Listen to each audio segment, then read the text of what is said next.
Last time on Cinematic Epic. The mannequin just goes.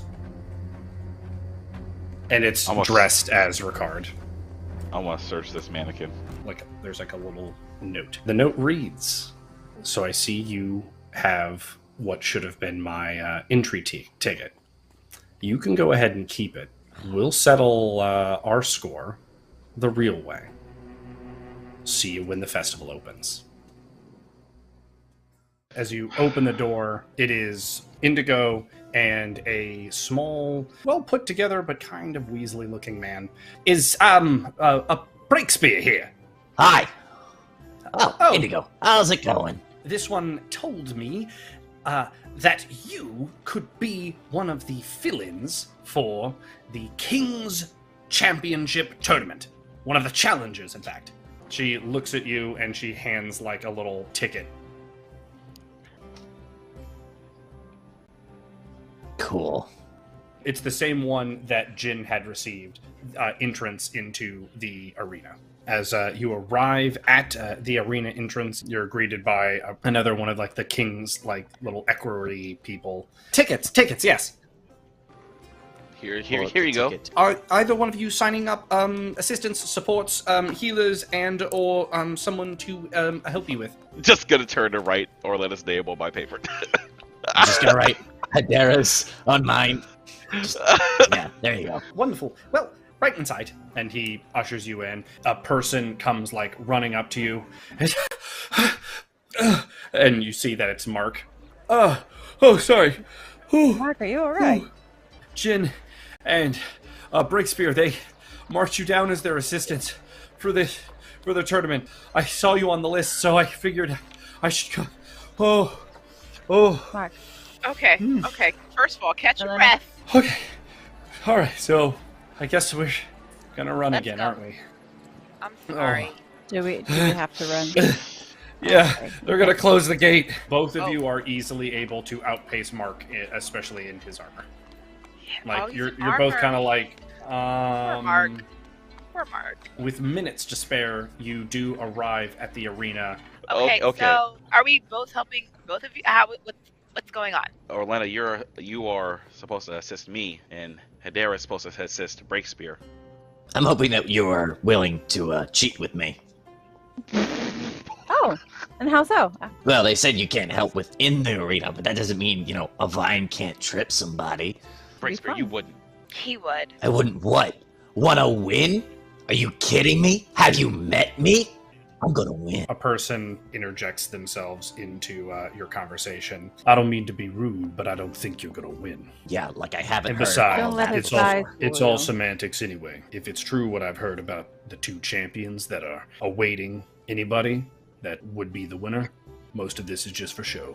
And he Who looks are up at What you. have you heard about the champions? I've heard it's two of the king's finest, and And what does that mean? you must be Hedera, correct? Indeed I am. I haven't seen you since I was on the Sunset Coasts near the Twilight Vale. Yes. It was a different time. Wait, who are you? Oh, me? I'm Roscoe. Fighter, challenger, and someday champion. The locker rooms are almost entirely packed now with a whole plethora of heroes and assistants and things like that. You see Barty Brewer, Galatrax, Luther Cano, Miles Maceborn Duncan, Violet, and last but not least, Skem. There is a person who has like wheeled in the brackets. And Jin, when you see the name Desmond, you have this familiar click to it. You knew a Desmond growing up. In fact, he was someone you trained with at Hermit's Hollow. And then you hear someone go, Jin? Jin! Oh. Jin! And you're looking at Desmond. And as you look at him, you 100% remember him. He was one of the people that trained with you at Hermit's Hollow. Oh, Jin! I hadn't even realized you left the Hollow. What brings you Fantastic. here? Oh, the festival mainly. But once I heard that there was this whole challenge, the champions, we're better to test one's mettle, right? I just can't believe Ricard's here. Like, Wait. But what do you mean? I don't know anything about Ricard. What do you mean? You know him? you don't remember Ricard? He was one of the like black op guys. Like, Can I talk to you for a second, like away from oh the other people? yeah, you want a sidebar? Sure. I just want to let you know, I think you got to fight Ricard rather soon in the bracket, right? I've seen him here doing some wild stuff. He almost killed me the other day. Ricard sprints at you with a speed that for a split second you're like caught off guard by how quick he accelerated. You step up and your first jab is like punch, and he just like dips it, and then lets out a punch of his own, and as it connects with your face, you immediately feel the shock wave kind of like go, like your shorts and like your pants ripple, meat falls out of your pocket from like the impact of him punching your face. Jin kind of like gets really lightheaded looking and like falls to his knees and has to like catch himself. Ricard grabs blood from you, puts it into his hand, and as he's pulling his hand back, his fist starts to glow red around it, and he just power punches you in like right on your forehead. Let's get a fort check for Jin. Eat the daggone moment. No, not like that! You pass out. I'd be careful. I don't want anything bad to happen to you. Hello, and welcome, everyone. This is the start of a most glorious occasion. It is the World Fair brought to everyone once again. Ambervale is our host, and Ambervale is a special place, as it is one of the testaments of war. Ambervale's storied history is something to be celebrated, and that's why for this festival, and this festival only, our opening ceremonies will be that of combat. Without further ado, Lord and King of Ambervale. Dang. I hope all of you are ready for a spectacle.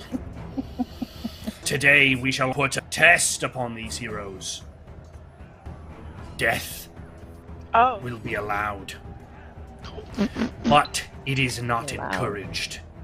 And so with this I say, let this festival of art and culture begin. The first round begins. Standing in the sand is Ricard, squaring off against Declan Fitznorris. Uh-oh. Oh, I can't This see man either. get eliminated. Oh! Oh my god. Declan is just like landing blow after blow. He hits this combo where Ricard's knocked into the air. Declan slams Ricard down, and Ricard just lands on his feet as if like he hadn't been touched. Declan lands in front of him, and he like analyzes and looks over Ricard, and then he like straightens up. He looks to the king and goes, "I forfeit." Next up, Jin versus Miles Maceborn Duncan. Miles looks at you and he's like, "My name's Miles Maceborn Duncan. This is my mace, and I'm gonna dunk on you." Oh no!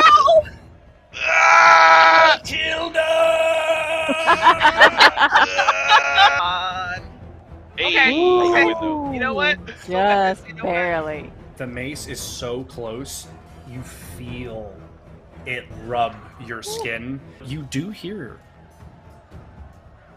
"good touch" whispered in your ear. It's the fucking mace. Holy And you- shit, it's really tough. Bam! Pow! I'm so Just mad. a straight, just power punch into his face, and he like drops his mace and hits the ground. I'm gonna forfeit. Jin is your round winner. He will progress on. Next up, Barty Brewer versus Breakspear. I'll have to say I'm not usually used to looking at someone in the eyes. Are they the same height? Oh, Is that's he cute. little? Neither am I. I'm kicking sand in his face. Ah, yes.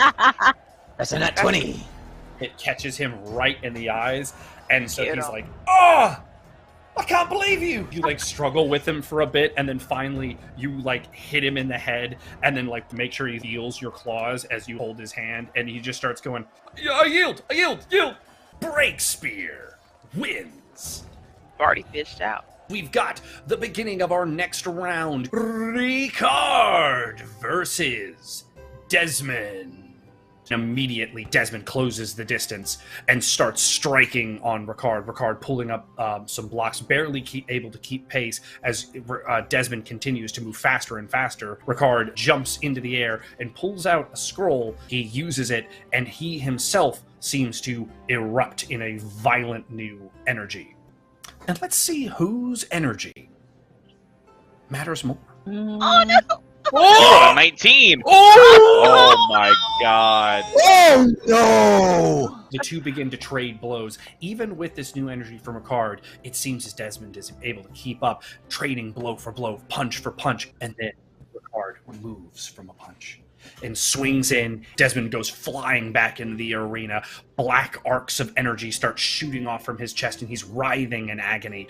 But he rises. He looks over at Jin. Don't do it. Don't do it. Roll off between you and Desmond in a battle of willpower. Hey, Damn. do it, Desmond. My boy. He's locked eyes with you, this aura. He looks back at Ricard. He looks back at you. And he just starts to sob as he falls to his knees, and he raises his hand in defeat. Aww. Ricard wins. Boo. Ricard looks at him and gives a hand gesture that only Jin reacts to, basically a mark of no respect. Desmond is so broken sitting there that it's not until guards come and pick him up and drag him out of the arena that he ceases to be there. And our next combatants are going to be Roscoe and Jin. Beating you's gonna be a shame. A damn shame. And Roscoe jumps forward with a power punch right to your face. Oh, what the fuck? Oh! Let's see this roll from Jin. You. Oh, that's Oh! The net one! Oh my god. The next thing you see is like a still of his fist against Jin's face, and Jin flying back across the arena. Come on then, let's do it. You sound a little tired there, old man. Let's see who's old! And he lunges for an uppercut. Oh, Jeez, Rock. asshole. No, what the hell is that? God. Let's see this roll from Jin. Oh my god. Oh my god. Oh my god. He's slow for a second, and then he like exerts himself and speeds up and just catches you right underneath your chin. You go shooting into the air, and we're gonna need a fort check. Shit. Jin slams into the tile of the arena, leaving a small crater in his place. Let's this is an important fort check right here, Jin. Come on. Oh my god! I need a sidebar with Jane. You're laying there. Your eyes are blurring. You feel yourself that slip as you're like willing the best you can to try to stay awake. And then you just hear, I could beat him. And you know in this moment you have a choice. Relinquish control or pass out. He ain't passing out. He's not passing out? He's doing everything he can to try to win this fight. I don't even think he just thinks it's him. Perfect.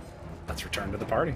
Jin's hand shoots up and grabs Roscoe's arm and slams him onto the ground. And he's just pounding the face of Roscoe, who's like trying to block but not managing to do anything. Jin grabs the right arm of Roscoe, pulls it out of socket, and then punches down again. You clearly see Roscoe like open his mouth in what looks like he's about to heal. And Jin reaches with his left hand and closes Roscoe's mouth and then punches the side of his face again. Jin grabs his legs and starts like spinning him around. He's spinning him, grabs his arm, hurls him into the air, and then brings Roscoe's back down over Jin's knee. Roscoe is in sheer panic. He's trying to speak, but he can't. Jin picks him up, looks to the king, and yells out, "He's not yielding!" And he goes, "Bouncer to the death if needed." Jin pulls his hand back and then punches Roscoe in the chest where his heart is. His ribs start to concave. He punches again. Roscoe is just sitting there broken and defeated, but unable to speak, as Jin pulls his hand back again, and we need a dice from Jin. What are we witnessing here? At the last second, he stops, dropping his opponent to the ground. Finally, Roscoe whimpers out, "I yield." And then, Jin, you look down at your opponent. Jin is the winner. Next up, Breakspear versus Schem. He, looks around and then brings his axe up and then is coming in for a neck-level swing. I go over his strike, up and over at him to start grabbing the back of my hands to the back of his head so I can get my mouth open and on his throat. You bite into Schem's throat. I am going to try and take hold of and push myself off as hard as I can. That's a nat 20. That is a 20. You're able to jump back, and you land, and he's bleeding so much from his neck that he has to drop his axe and hold, and he just looks to the king's area and does the best he can to signify a forfeit. Breakspear wins. I now understand why he said almost kill. Let's get a general perception check from the party. So I can see whatever it is we're seeing. I got a 2, so I don't see nothing Jin don't anyway. see nothing. Hedera, what you notice as you're kind of huh, and you're just gazing about the crowd, you see on one of the pillars, just watching the bouts, Gabriel. Gabriel? He is hey manipulating guys. you. Hey guys, Orlenna? look who I found. Or who found me. Gabriel! Long time, right? I get to the top and I just throw my arms around him into a hug. Hedera, what happened to you?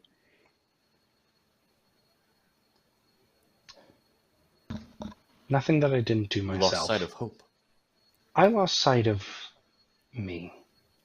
And I don't think I've found me again yet. So, Sequoia, I need you to do something for me. Of course, anything. I need you to look after the forest. There are just some places that I need to go. And of course, take care of Gabriel. And a breeze rolls through, and her dress, her gown, her skin, her hair turn into autumn leaves that just float and twist into the breeze. And as he's sitting there, a person walks up to him in a robe and starts talking to him really intently. They both go back and forth, and he pulls out a little scroll and hands it to the person he's talking to. And as that person backs up, you see into their hood. And in their hood, you see Jacob.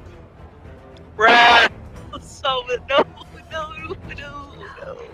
Let's take a look at our bracket. We've got Ricard, Jin, Breakspear, and Galatrax. And the king makes an addressment. I have 2 champions, and there are 4 of you to remain. So we will settle this last bout with teams. Ricard and Jin versus Galatrax and Breakspear. Let's get a fort check for Galatrax. Galatrax looks over at you, Breakspear, and collapses to the ground. Out cold. I look up at the king, and I kind of give a, what do you want me to do kind of look. Ricard steps forward and goes, I'll fight them both. Okay, we have our next bout. It will be Ricard versus Jin and Breakspear. I'm so happy. Our new Archmage has decided he would like to show off a spectacle of his magic to make this fight more entertaining for our masses. Anguin, the new leader of our Mages Guild, will perform a magic ritual. He claps his hands together and then, effortlessly, an arcane abomination of energy, this orb, forms in the middle of the arena. Ricard looks at the 2 of you, reaches into his vest, pulls out a scroll. As soon as he goes for that scroll, I want to start making my way towards him, because I'm going down on that arm. Ricard rolled a 1, and he got the sadness. As he reaches into his vest, he goes to pull out the scroll, but not in time, as you're able to chomp down on his forearm. Jin, would you be doing anything during this exchange? I want to swing one of my weighted cloths and try to pull his ankle out from under him. Okay.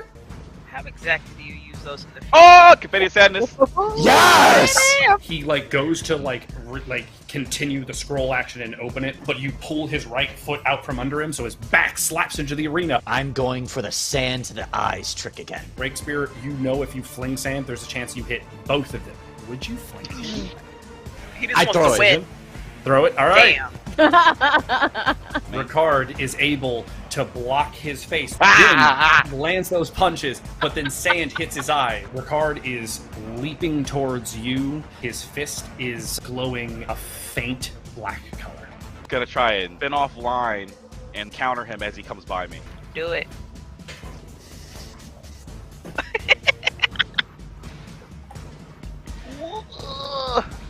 Oh no. I haven't seen that 30 yet. The 8. Oh man. It hits. I'm gonna try to shoot up a wall of vines in between. Okay, let's see it. We have to at least try. The 20. First off, you note how much you have to exert energy into the arena to get something to push past its barriers. As the punch hits the plants, you watch the plants just wither and die, and you're left with just the thought of what would have happened had that hit Jin. Ricard is standing there, and then he looks over into the side of the arena, and the king's like, "Cease the fight! Who was that?" And they're scrambling, but no one can tell where it's coming from. Even Angwin's inspecting his own arcane barriers to know how or what happened. There cannot be interruptions from the outside. This means Ricard is our victor here. Get these two out of the arena. Ricard will have to verse one of my champions. Ricard looks up at the two and points toward Aegis. The two square off. Is Ricard able to claim victory over Aegis? 17, a little over half on a D30. Can Aegis beat a 17? I'll just say this man. Thank you. He does not need to win a damn thing. Ricard pulls out a scroll and unleashes this arcane energy, this torrent beam that flies down towards Aegis. Aegis simply holds out his hand and catches the energy in an open palm before grasping it into himself. Then his shield turns the same prismatic colors that were just shot at him, and then it fires off of his arm like a missile, striking Ricard in the stomach and then carrying him into the ground, leaving him in a crater. Ricard sits there for a second, stunned from the blow, before Aegis disappears and then reappears in light and fire with a foot on Ricard's throat, commanding him to yield. Ricard has no choice but to yield. Aegis looks to his king, and with that, this year's festivities are open! Our art fair, our festival of the world, has begun. Jin, as you start to re-examine the fights that you've seen in Ricard in these bouts, something was different. Something was different.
Hello, welcome. It's me, it's Adam. We're going to be telling a story, and I'm going to be doing a lot of the storytelling of it. And what an intro. What a recap. A lot happened that last session. But you know what helps all of that? The dynamic music, the dynamic flair. And that comes from our audio. That comes from... it comes from a program that I, for some reason, am blanking on, and I apologize. Tabletop Audio. For some reason, figured it wasn't virtual or something. I don't know. But it's an absolutely wonderful element to have, from dungeons to sci-fi, everything. It really helps capture the mood, from the intense arena battles to the humble bard singing in an inn. And so it's a great resource to have. You should definitely check it out. Last session saw a whole bunch of stuff for the party, especially on the fighting side. And if you were Jin or Galatrax or, certain other backbroken members, you maybe didn't have the greatest time, but some of that was from your own teammate throwing sand in your eyes. But we'll get to that once we meet our party. And so let's bring them on in. There's everybody. Hello. Hey. Hello, how's it going? Orlenna, how are we doing today? We are doing okay. Orlenna didn't have a whole lot to do last time, so it was almost like a break. I baked a little, so I still had some fun, but didn't have a whole lot to do. But anyway, my name is Alicia. I am playing the character Orlenna. She is a quirky elf from the neighboring elven kingdom. She is 5'10", with long dark hair, bright violet colored eyes she can use to see in the dark. She has an affinity for magical baking, which has come in handy for the rest of the party. My muffins are healing people one session at a time. But because of that, she always has snacks. You'll always see her eating something. And she never gets any bigger. Anyway, she is a support. She's more of a support character. So she uses arrows from afar. She has a dagger just in case someone gets up close, but she's not the best at hand-to-hand combat. Although she's been using it more than she thought she ever would. Like I said, last session, there wasn't a whole lot of action for Orlenna. But she still helped where she could. Finally got Jen to eat some muffins because she put some meat in them. And still learning more things that she can do with her muffins to help everybody. Yeah, it's like getting your pet to have their medicine. Sometimes you just gotta put it in their food and distract them with it. And that's the same thing. If you just coat something in enough meat, Jen will eat it. And that's what we learned. This is true. Very true. But we've got more party members to meet. Hedera, how are we doing today? I'm doing all right. How are you? Hedera also did not really have much to do last time. She interfered a little bit to save Jin's life. So she's still kind of trying to lay low so that people don't suspect that it was her vines that came up through there. Especially since there was that whole magical barrier that they thought was foolproof. No, not if you mess with the Queen of the Forest. Hedera is a forest nymph. She rules the Forbidden Forest right outside of Ambervale. She is a 6-foot-ish forest nymph dryad. She uses earth magic to fight whenever she can. She's kind of been on this journey of self-discovery. When she started, she was a little bit haggard looking, a little bit worn and weathered. But as this has gone on, she has the more that she kind of seems to re-ground herself, I guess, theoretically, she kind of seems to be aging backwards, where she's becoming closer to being her more youthful self. So she's not quite there yet, but she's kind of starting to find a little bit of peace while she's been on this journey. And meeting some nice friends along the way, and agreeing to cheat with Breakspear. So, yes. Hey, He asked you if you would cheat with him, and you did cheat for a different person. I don't know if he's going to find that offensive. Let's find out. Breakspear, how are we feeling? We are feeling pretty great.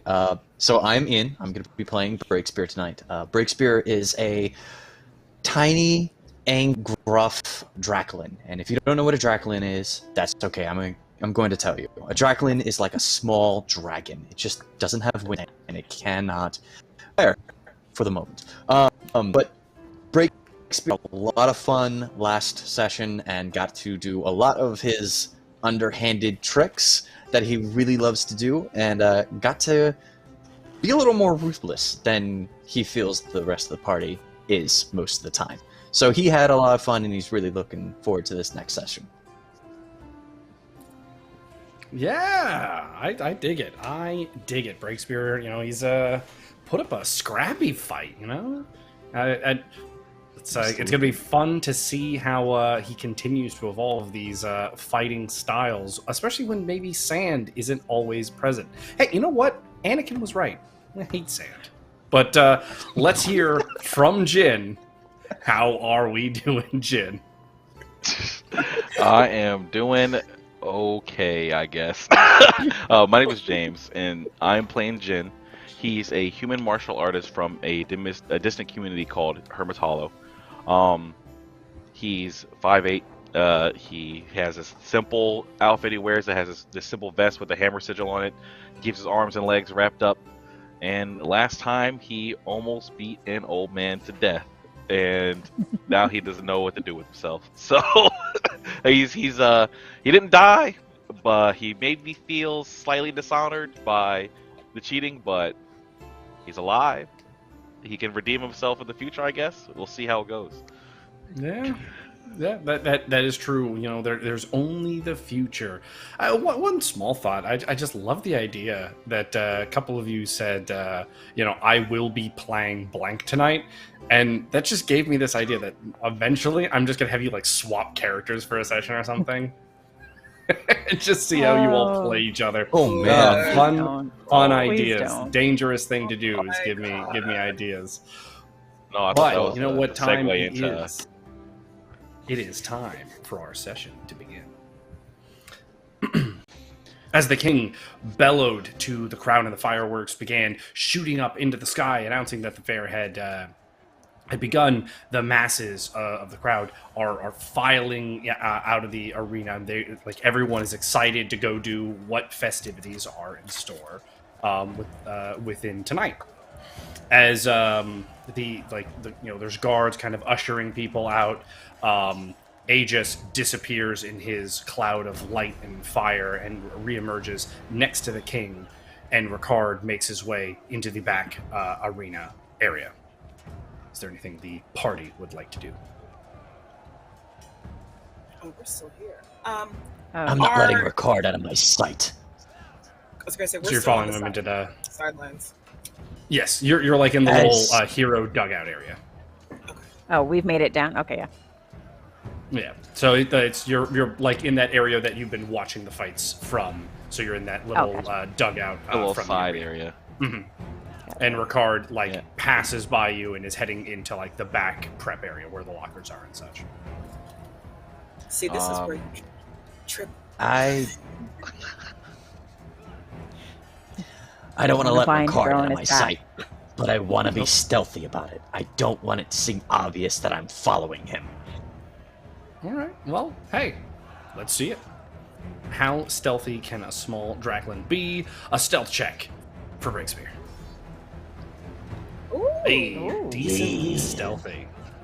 No, you don't go kind of directly in Ricard's path. You kind of skate behind him. You ask one of the guards hey, did we leave the same way we came in? And the guard's oh, yeah, it's, make sure you get anything that you want out of the lockers. And you're oh, sure. And as you kind of follow Ricard into the locker area.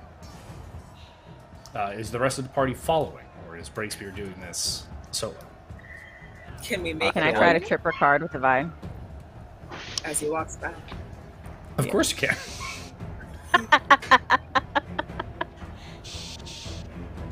Oh no. That's annoying. You like the vine comes up. It like gets him to like kind of stumble because you can tell like his mind is somewhere else, but it doesn't make him like full on trip as he kind of like takes a couple steps and then continues into the arena area or the locker room area. Well, fine. All right. Should we go? You would note that Breakspear is following down into the back area.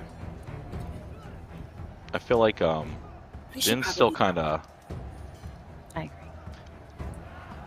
I'll say Jin's kind of still. He's not feeling sand out of his eyes. Well, I mean, yeah, but he's still kind of shook up, so he's gonna follow behind Breakspear, but like at a distance. So not really trying to keep pace, or not keep pace, but not trying to keep eye on Ricard so much as trying to just follow Breakspear. Mm-hmm. Isn't he still hurt? Do I need to give him a muffin? As we like... Who breaks? Jin or Breakspear? Jin. Oh, that's right. Is he still hurt? Maybe. I don't even remember. I can't feel it. I'm sad. Okay, well, either way. Give him an extra meat muffin. Do we pass him on the way in?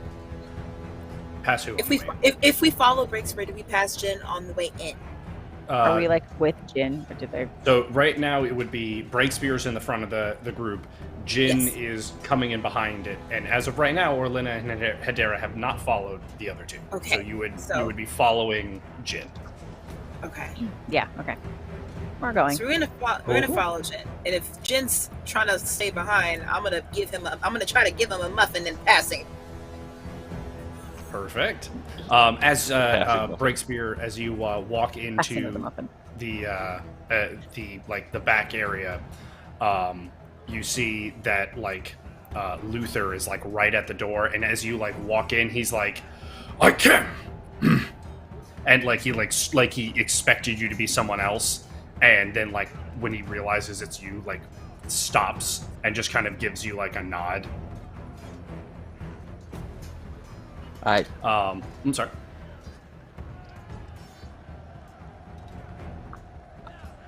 I guess I'm not who you thought was gonna be. Expecting someone else? Maybe a little taller? That man you fought with, Jin. I want to talk to him. Right. Okay. Well, he's gotta be around here somewhere. Good luck with that. And try and slip by him. He doesn't even remotely try to stop you from going.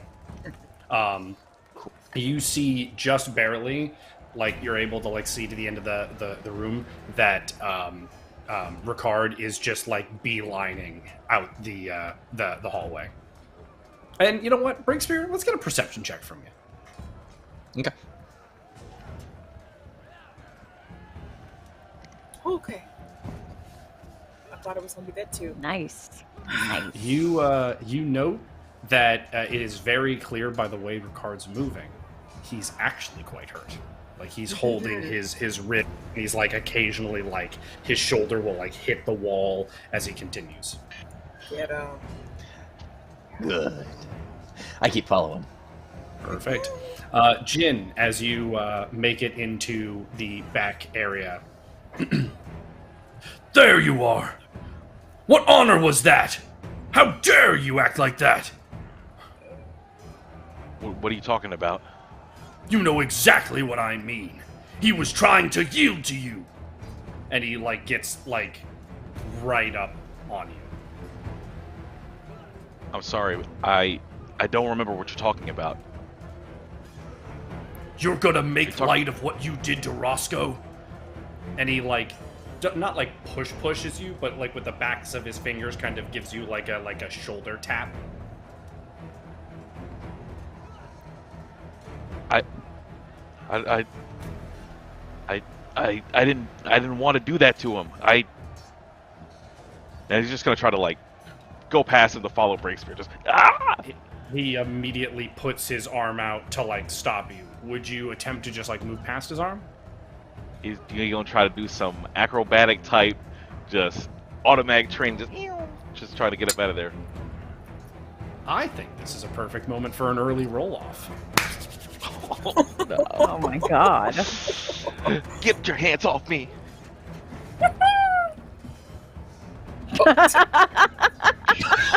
Things go strong on.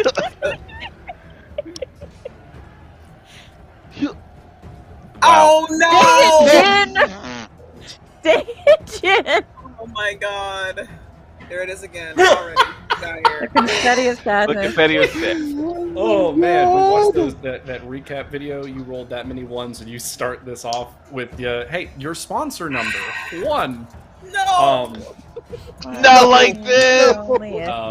You go to move past him, and you feel the soreness of your body kind of like kick in, and as his hand like touches your chest, your skin stings from Breakspear's claws that scratched you, and Are we he's there like, yet?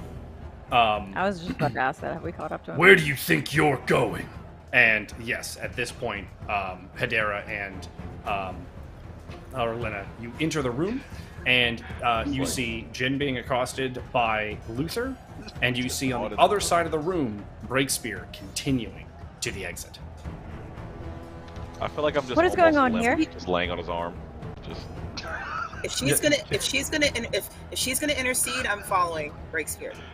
You're following Breakspear. Somebody gotta help. Yeah, somebody gotta help Jen out though. So I got it. If she's there to wag the finger, I'm gonna follow. So Orlenna, you're not accosted at all. You're able to go straight to the exit. She got This monster is not permitted to leave without explaining himself. And he like pushes Jin back like a step. And why does he have to explain to you? Because I'm asking the question. How could he act And this way? what does that mean? He can't It was even a fight, look me in wasn't the it? eye to explain himself. He's not currently fully at his faculties. It was a fight, was it not? There's a difference between a fight and whatever he was trying to do. Well, whatever he did, he fought. It was an arena. It was a fight to the death. The king said it, and Jin did what he had to do. Did he not? He Did Roscoe clearly yield? disagrees with your own sentiment.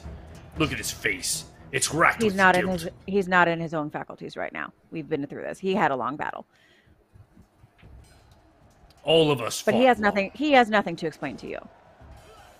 Are you the king? Are you asking for an explanation from the king? He does I'm not need to asking explain from anything. warrior to warrior, something that the Hermit's Hollow once held in high esteem. Is that something that they do not teach anymore, Jin? I don't know what happened. I lost control. I don't know. It just. I want to use my intimidation on Luther. Let's see it. Come on. Please be good. Okay. Oh! So what would you say? All right. So I think Hedera, I want her to kind of like grow in size like a tree a little bit so that she's towering over him. And she's going to repeat. Jin has had a long fight. He has nothing to explain to you. He needs to be healed. We are leaving. Let's get let's see what Luther's reaction. Let's get a reaction roll for him.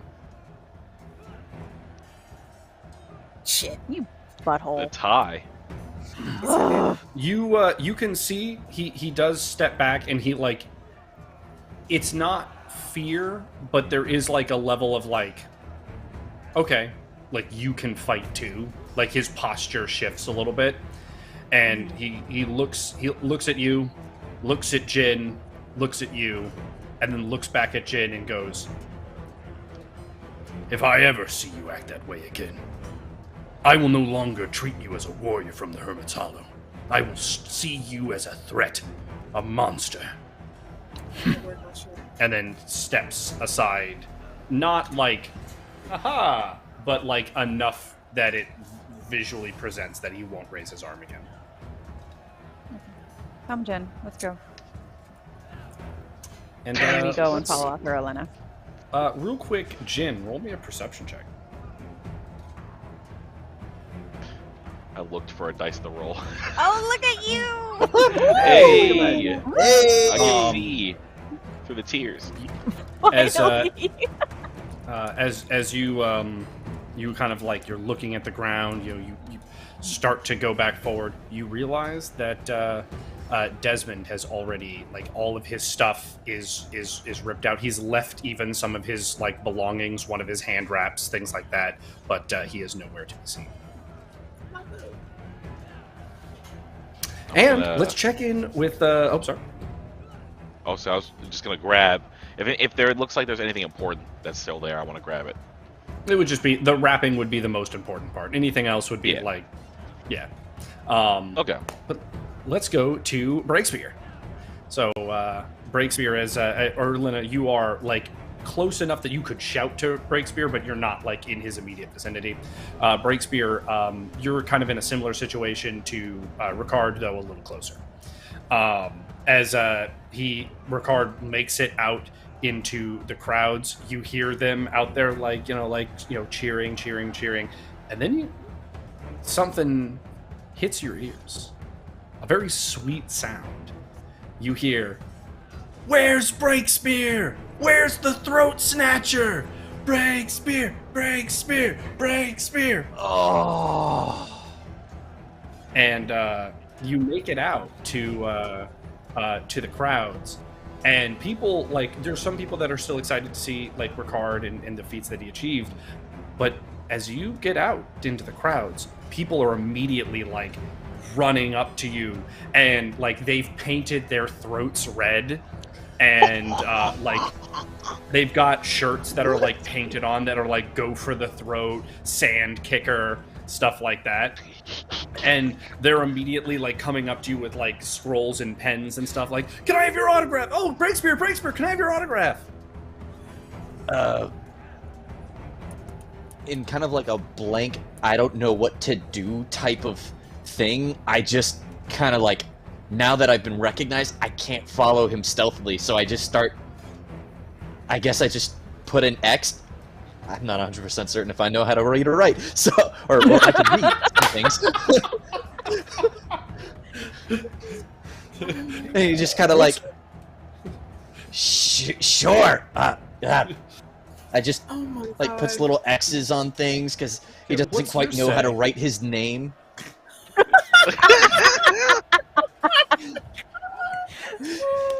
And then like sometimes I'll draw like a broken spear or something. Like Oh my gosh. I dig it.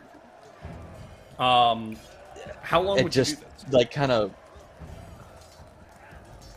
Oh no. I would try to watch Ricard as far as I can, and try and like memorize where he went, but I know I've lost the element of surprise on him. I can't. Have I caught up? You're very close to Breakspear. So now so your distance between Breakspear has halved. Breakspear, your distance to Ricard has now almost doubled. Damn.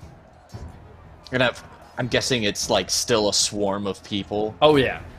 People are bringing up like capturing scrolls, so it's like little scrolls that they immediately like draw a picture of what they see. It's like this world's version of photos and stuff, and people are coming up like, Breakspear, and then they like play dead next to you with their throats painted red.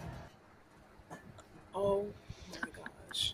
At first there's shock, like, and confusion, because I've never received this amount of attention from anyone before, or any group of people, and there's like a slow, like, trying to get comfortable with it, realizing I can't escape because they're all taller than I am, most likely, and just kind of at some point being like, crap, I've lost him, I gotta just roll with this. So he starts, trying to pose with people, not exactly knowing what to do, kind of like, if somebody's like big enough and I feel like I try and like make it look like I'm trying to crawl on them, kind of feeding into this frenzy. He's never experienced anything like this, so he gets swept up in it.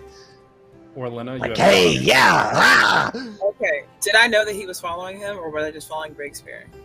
You knew Ricard was leaving. Like, that part you knew, but you were mainly following Breakspear.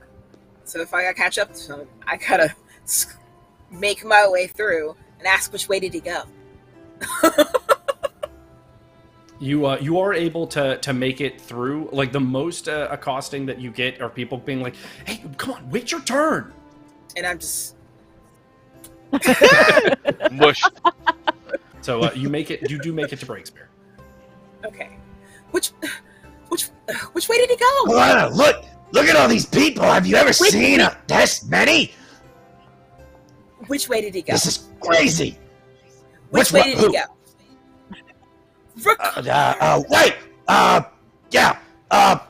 As I'm like looking, I like try and get on top of the tallest person next to me to kind of like point in a direction. And they're just like, them. oh my god.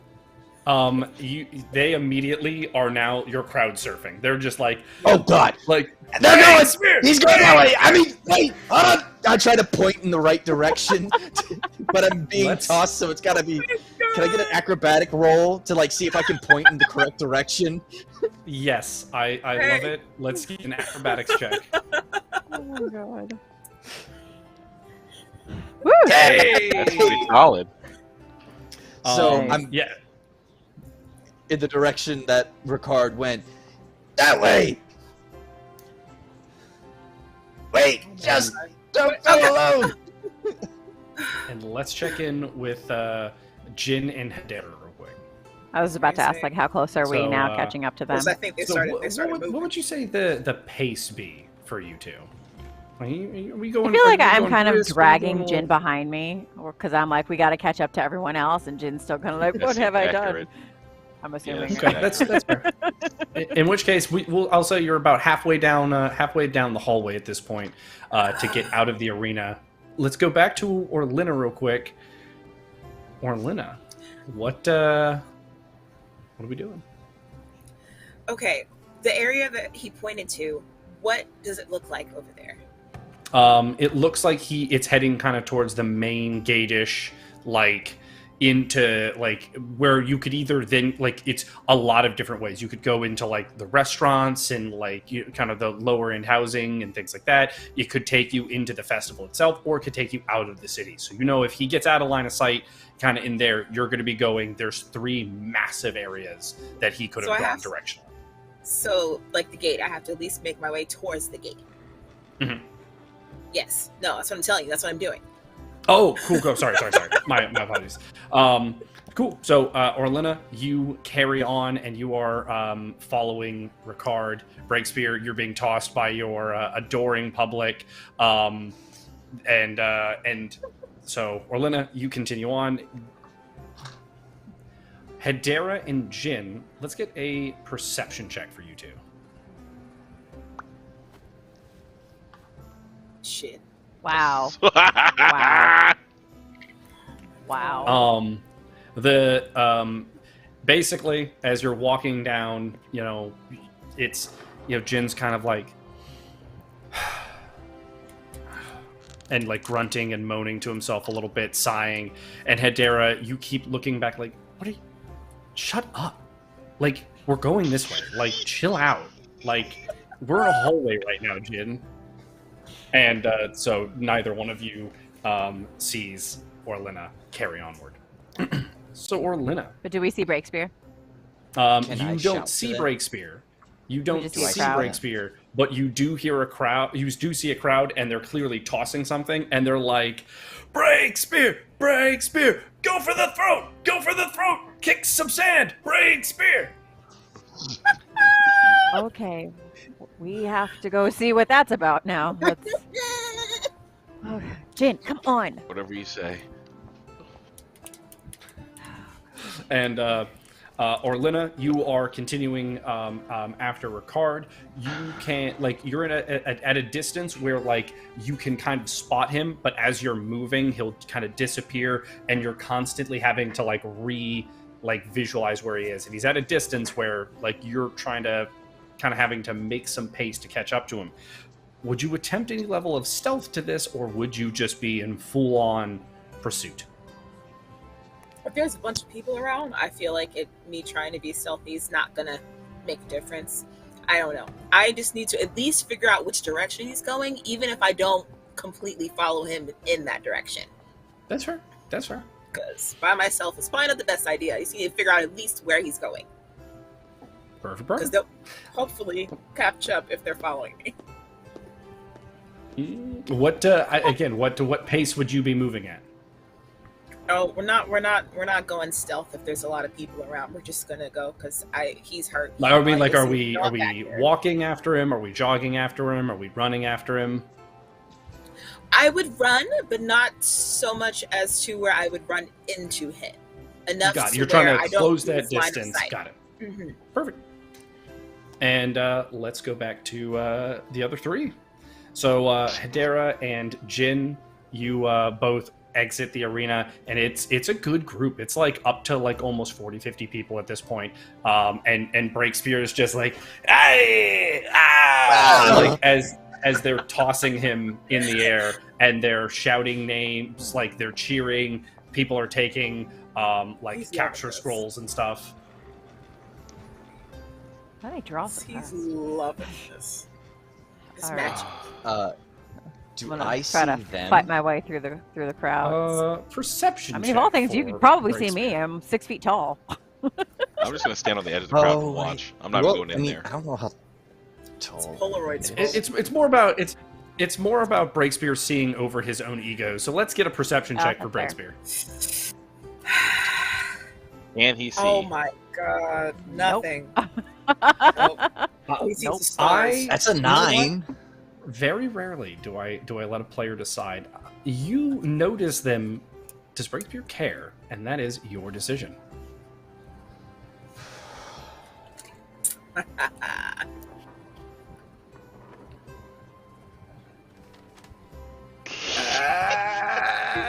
He cares enough that somebody is chasing after Ricard. He is mad. He's held a grudge against Ricard for long enough that he's like, no, wait, I may be stuck here, but go. And Hedera! Over! There! Orlenna! When? I'm trying to say it as people are tossing me up so she can see me. And so I guess another acrobatics check to see if I can point her in the same way that I pointed Orlenna to try and catch up with Orlenna. Yes. Well, let's do another one. This one will be a little easier as you kind of know the direction you're trying to point to, though. Gotcha. Okay. Look at this man. You are able to like point in the direction again and like accurately kind of get them going. Okay. I can't. All right. Get away! They're all. I want too to big. send. This is. I want too to awesome. like shoot a vine over to grab him. Oh, but he loves this. You're gonna kill his joy. I know, but he's coming with us. All right, let's get a vine roll. He just said this is awesome. Yeah. I know. So but he's a coming. vine snatches Breakspear out of the air, and what are you doing with Breakspear once you grab him? So it's going to like recoil back to me as we're like walking and around the crowd to go follow in the direction. Crowd follows Breakspear. Of course, yeah. And so now the crowd is like closing in on your group. Like, wait, no, Breakspear, I didn't get a photo. Breakspear, wait, no, please sign this. Okay. As wall of vines. Hedera's bringing me in, as Hedera brings me in, I was like, I swear to God, that's amazing. But if you don't let me go, we're gonna blow the chance to get Ricard. Leave me behind. No, we are all going. You know you have to. If I go, I want this a wall group of vines goes. up to block the crowd. Let's see a vine wall roll. Oh my God, we're gonna get caught. You are so gonna get Well, caught. correct. We are all gonna get caught. It's not like a full-on wall, but it is enough that it gets people to like slow down, and so you're like kind of able to like slip through most of the crowd, though the crowd is just following you down the street. Like, wait, no, Breakspear, come back! Wait, please, you'll sign my baby. I try calling that. Trying to, like, I can't spur you right now. along. I gotta go to just sit them. My trainer's telling me I gotta go. And they're just following you down the street like an adoring fan group, like you're Taylor Swift walking down the road. All right, I want to use intimidation to scare them off. Oh no! This is where I look at again. You gotta let me behind. You gotta go get Ricard. I'm not that important. All that I am not very intimidating at this moment. So the group. As you're like trying to like resummon that seriousness, like to like invoke that level of like, you're not trying to just like horrify this group of like, you know, citizens, but you're like, I gotta get that right level. Breakspear's just dangling from a vine like, no, Hedera, these are my people. Like, you don't deny them me. But let's go back to we have to go. Let's go. Jin, will you do something? Anything? Look, so at this point, Orlenna, you don't even hear the cheers for Breakspear. You've gotten so far away from that part of the group. And you see Ricard heading out of the city. He's out of the gatehouse. You at this point, you'd probably be within, you know, like differing between around 60 and 40 feet. You're not letting yourself get too close to him, but you're able to like keep a good eye on him. Would you continue? Are there people around? There's a decent amount of people, yes. Most of the crowds are moving like towards the festival, so they're leaving the like restaurant area, low-income housing, things like that, and they're coming in from the gatehouse. So most of them are going to the other direction, but you do still, yeah, there are people. All right. I think I would continue for a little bit. I don't want to get too far from the gate, but yeah. So I will keep going. As you exit the gatehouse, let's get a perception check for Orlenna here. Perception. Not the greatest. So one of the things, as you're following Ricard, you realize you're looking at him, and then you could swear you're looking at Ricard going to the right, and then wait, no, there's a Ricard going into the festival. Oh, dang it! Freaking scroll magic. Gosh. And while you deliberate which path, which Ricard you wanna continue chasing, let's roll a perception check for Hedera as she attempts to catch up with Orlenna. Okay. Where's that thing? Please be good. I mean, average. It's average. It's you're kind of annoyed. You basically feel like you're dragging children. You've got one that's mopey and tired, and you've got one that's way too, hyped up on sugar and adornment. And out of the corner of your eye, though, going towards the entrance to the festival, you see Gabriel. And his long flowing blonde hair, very regal individual, handsome one, some would say. And you have to, you can't wait in this moment too long. Would you look to Gabriel or continue towards Orlenna?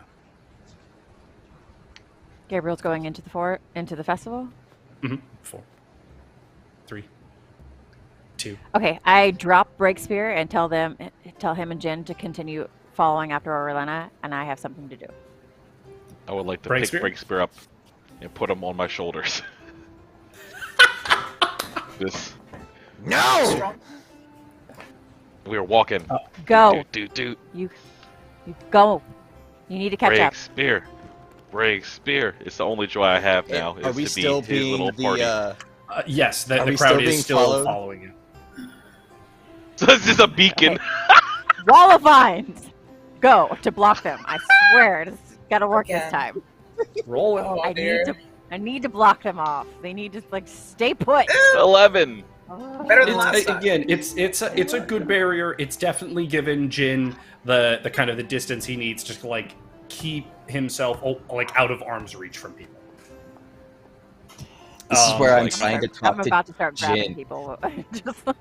Jin, I swear to God, I know right now you're probably having some weird thing in your head about beating the fuck out of somebody. Look, I need you to listen right now. If we bring this crowd, Ricard is going to see us. You know this. I know this. Why are you doing this? Put me down. Go get Orlenna. The crowd's not going to help us. The crowd is just going to detract. I'm just gonna hit maximum speed, running with Breakspear on my shoulders away from the crowd. Just. Let's at this let's point, see I the guess. weight.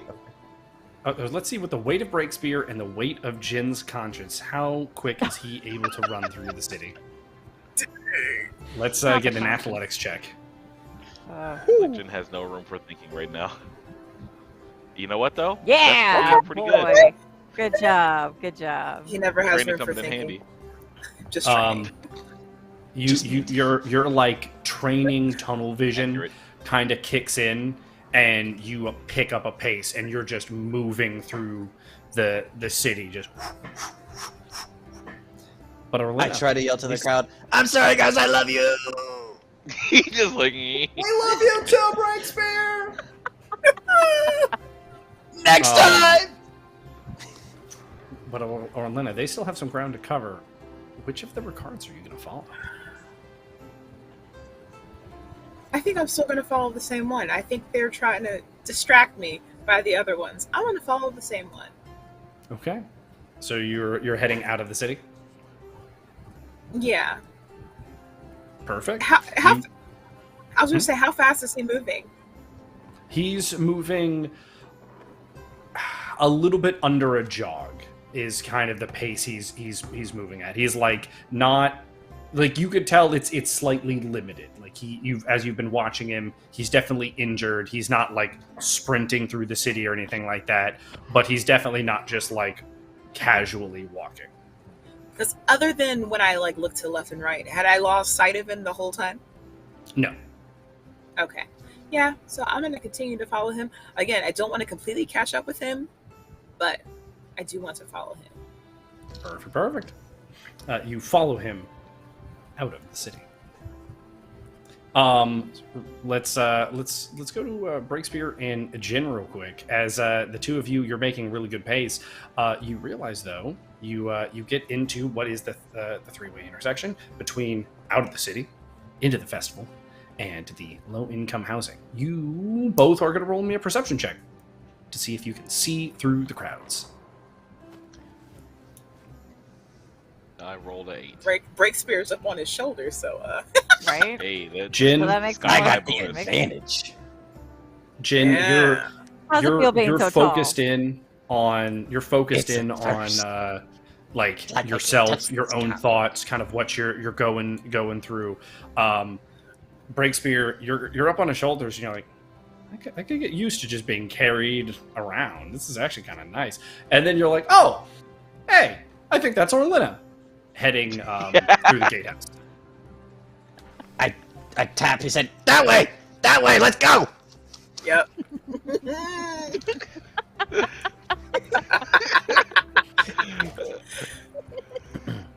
Hedera. is Jin Spear formation. I am following Gabriel. As you're following Gabriel, two mages' staves kind of cross in front of you and then open back up, but two mages present themselves in front of you, both wearing the Grandmaster sigils. Lord Engwin wishes to speak to you. He can wait. I have someone else I need to speak to at the moment. I'm afraid he says he can't, as he would rather not want to bring you in on... and he looks back across the vines that are still, blocking the streets and such. He wants to keep this matter away from the king's eyes, if possible. Fine. I'll go. Thank you, Hedera. And they lead you off towards the Mages Guild. Orlenna. You see Ricard enter a run-down house outside of the city. So he's actually inside already? Mm-hmm. Okay. Jeez, okay. I don't think I'm going in the house. Because I'm by myself, and that doesn't seem like a very good idea. You would know this area as kind of like the pop-up. It's like the pop-up town that's outside of Ambervale right now. So it's like all of these are like tiny little rundown pop-up houses.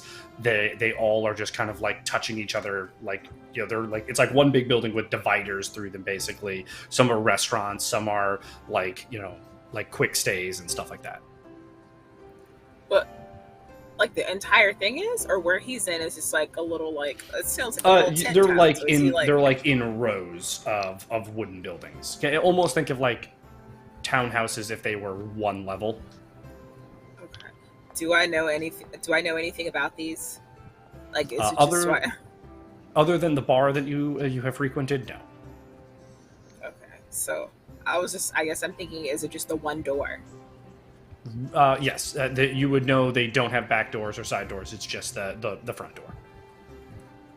Okay. Well, I don't feel like I should go in there by myself. It sounds like a very bad... Can I see inside? Can I try to peek in the door? Of course. I want to try to peek in the door. Oh no! Oh no! It was so close on the 9 too. You get to the door, and at this point, you know that if he's inside, this is the closest you've been to him this entire time that you've been following him. And you're like, all right, just open the door nice and quietly so I can peek in. And as the door moves just a little bit, it's like... Of course it is. Oh no. Oh gosh. At this point, I'm afraid to look in the door now because they would look, right at me. Okay. At that point, I can't peek in the door. Why is my first thought? Literally, why is my first thought? Like, when something happens you don't expect it to, and you're trying to be sneaky, and you're just like, you know what I mean? So, like, if I don't move, they won't see me. Are we opening the door? Are we closing the door? What are we doing? I'm gonna wait because you know what? I don't want to look in the door at this point. I'm gonna wait and I'm gonna give it a second. If nothing happens, we're gonna try again. Because if he doesn't come out, if he doesn't come to try to like, what's the word? To like investigate, which we might try again. But we're gonna give it a second to see what happens. Let's see what type of pace Jin and Breakspear are making it through the crowd with. Ooh. Jin, we need an athletics roll. Come on. Okay. Okay. Now you're able to close the distance to the point where you're at the gatehouse. You can still see where Orlenna is, but she'd be like, especially with the amount of people, she'd be like just out of like shout reach. Okay. So Orlenna, you've waited a moment. What are we doing? Okay. We're gonna try to open it again, but I feel like this is gonna sound strange, but it's not.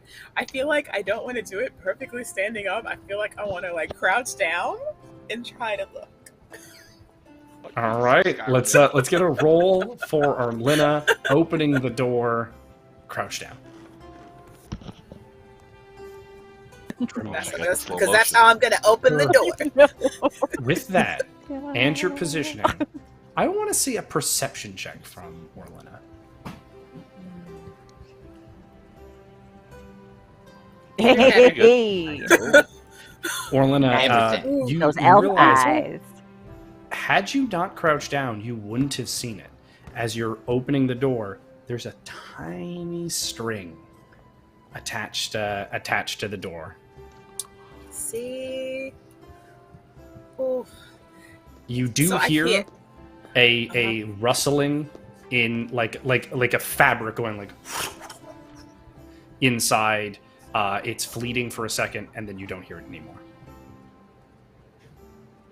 So I can't. So the door can't be opened at all. Yeah, you're peeking in maybe like an inch, and you realize that there is some sort of like tripwire or string or something that is like directly like tied to the door, and you haven't opened it far enough to trigger it because you happen to crouch down. Can I see anything else in the crack in the door? You see that it's doesn't have very many belongings, though that doesn't surprise you too much with the character presented thus far. Crap. Okay, so clearly I can't open the door because it could be a trap, it could be a false trap. I don't know, but I guess I have to figure out if there's a different way to get out at this point. There has to be something. I have to try to figure out if there's another way to get out. Okay. So if I can't see anything or anything moving inside. There is also one front-facing window. Is it on the side that I'm on? On the other side? It is on the side you're on. Of course it is. So am I crouched under the window? You're crouched like at the door. You like it's like 2 feet to your right, kind of thing. So okay. Well, and at this point, Jin and Breakspear, you have arrived. Why didn't I know there was a window? I would have looked in the window. Hey, I'm just gonna walk over to the window with holding Breakspear still. This is the first time I get to say this. What you doing down there? Hey, he went inside here. He went in the door. Why are you opening the door? Because it's a trap. I start trying to wiggle my way off of Jin to get like back to foot, like my feet on the ground instead of being held like a baby.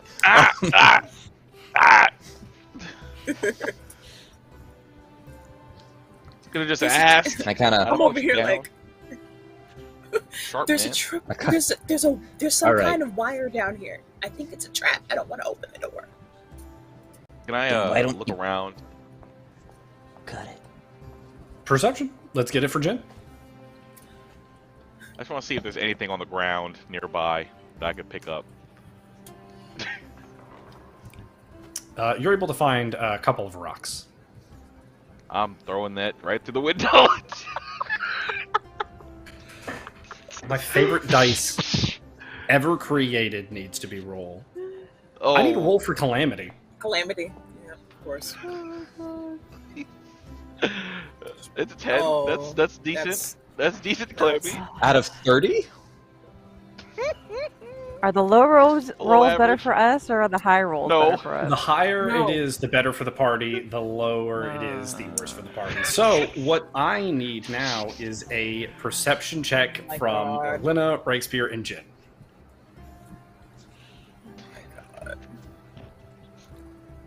Hey. Oh, okay. Buddy. Okay. Woo-hoo. What did I get? All right, okay, all not right. awful. All right, Oh, look at Jen actually being gosh. perceptive today after a whole day of Breakspear. not being able to see.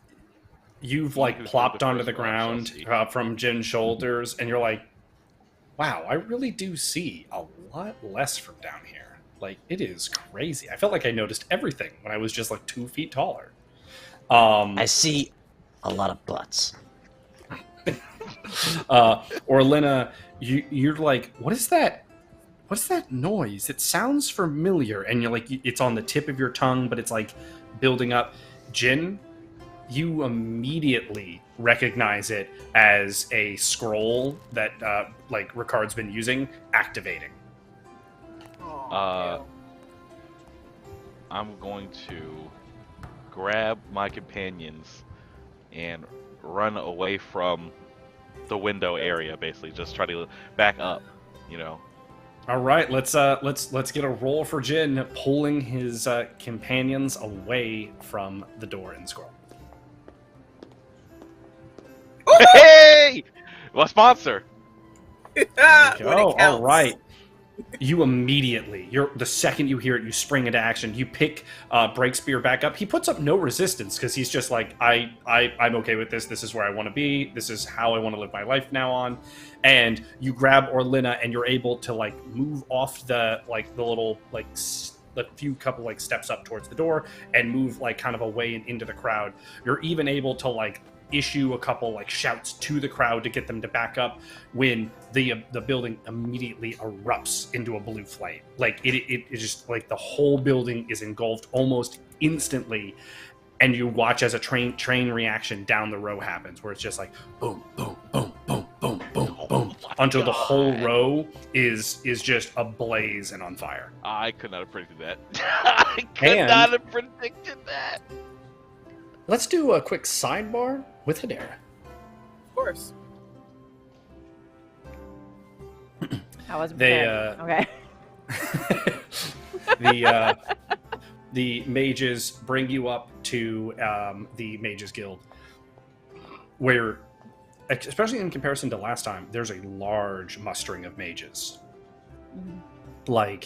And as the two that you're with are kind of walking you in, you see like King's Guard being like, giving out orders about like, this is the type of magic, we're looking for, like find it, yada yada. And they're like, mages are being dispatched like with King's Guard and stuff like that. And these two mages just kind of are like walking by everything. At one point, one of the King's Guard, is like, who's this? What are you two doing? The mage, without flinching, like without even a second hesitation, goes, "Oh, this is Hedera, Queen of the Forest. If anyone's going to be able to recognize this type of magic, it will be her, surely. She's to speak with Anguin before we redouble our own searches, so we can understand the arcane magics that we're looking for." And the guard is like, "Okay," and kind of like leaves and goes back to work, and the two mages continue bringing you up. In comparison, again, to the Mages Guild that you had seen prior, now you didn't walk through the whole thing. It had a more home, warmthy vibe to it, whereas now it has a lot more of a efficiency first. Everything is very organized. Everything it still reeks of mages and clutter and things like that, but there's a lot more of a rigid organization to it than there was prior. As you make it to the Grandmaster's quarters, the two open the doors and then like respectfully gesture you in, knowing that they can't follow. Thank you, gentlemen. Hedera. And the doors close. And Anguin stands before you.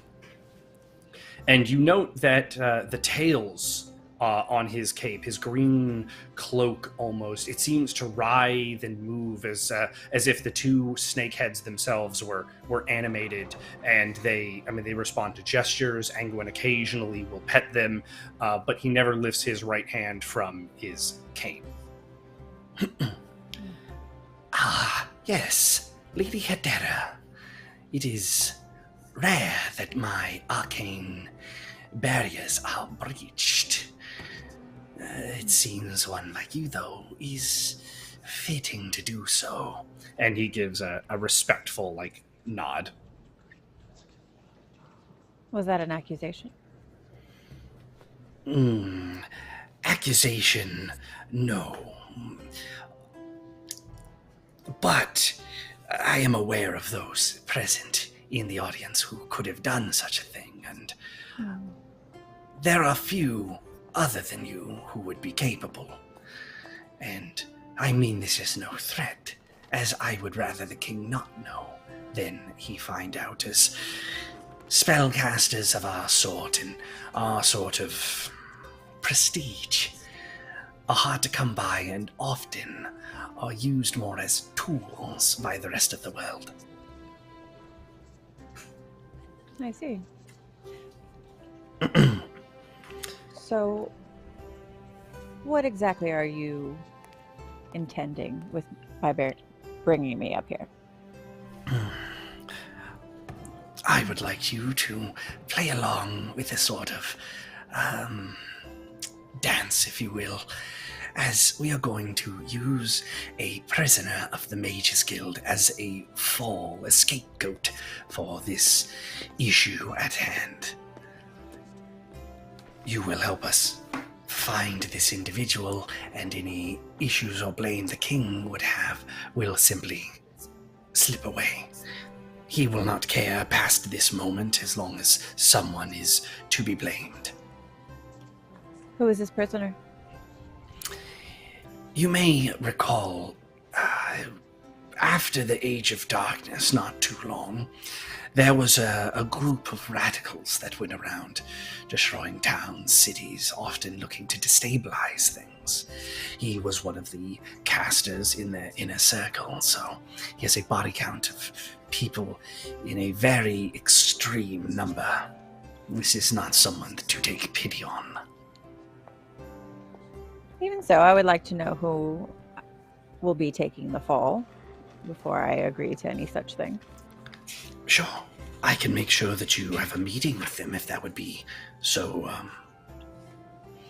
encouraged. Yes, I would appreciate that. Thank you. Of course. It's rare to see you outside of your forest, if you don't mind my asking on why you travel. I'm looking for something. I thought maybe I might find it here in this forest. Not out of the forest, I mean here in the festival. May I ask what you're looking for? No. I respect that. Knowledge is something to be kept guarded. I do have something perhaps you may be familiar with, though. Something that I am looking for. This is in no way a requirement of this other arrangement. If it is a no, it is a no.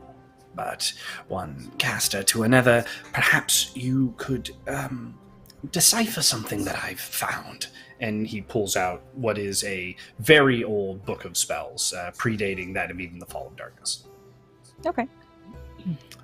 It is written in a non-language. It's like not really words, but when you understand it, you can read it. And while even to you, as you look at it, you're like, this is not something I've seen. And you can't even really remember where or why you've seen this. But certain words are kind of like readable in this, again, this vague sense as you look at it. And the general idea that you're getting from this is it is some form of creation between natural magics and more arcane magics to grant a level of stability, grant a level of structure, of it, that the more like final words of the page just aren't like jumping out at you. It could be, you feel like it could be interpreted in a couple of ways. Okay. This is very strange. It's interesting. Seems very familiar from a faraway time. Some of it is coming to me, but there's some of it that still eludes me. Might I have some time to study it? Of course.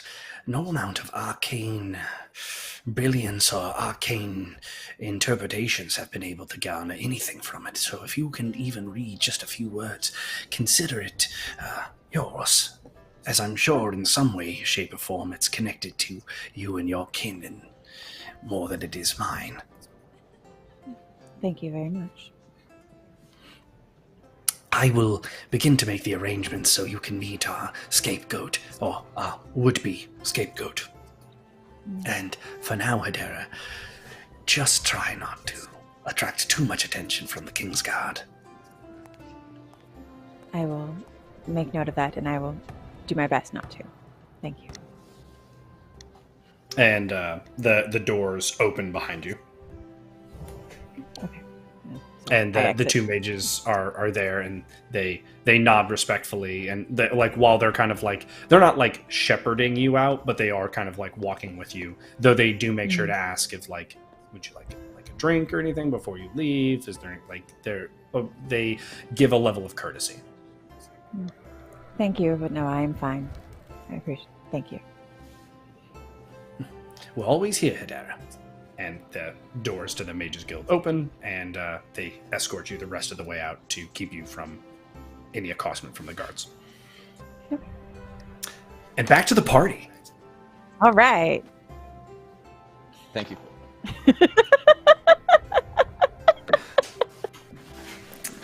As you watch the entire row erupt in bright blue flames, what would the party do?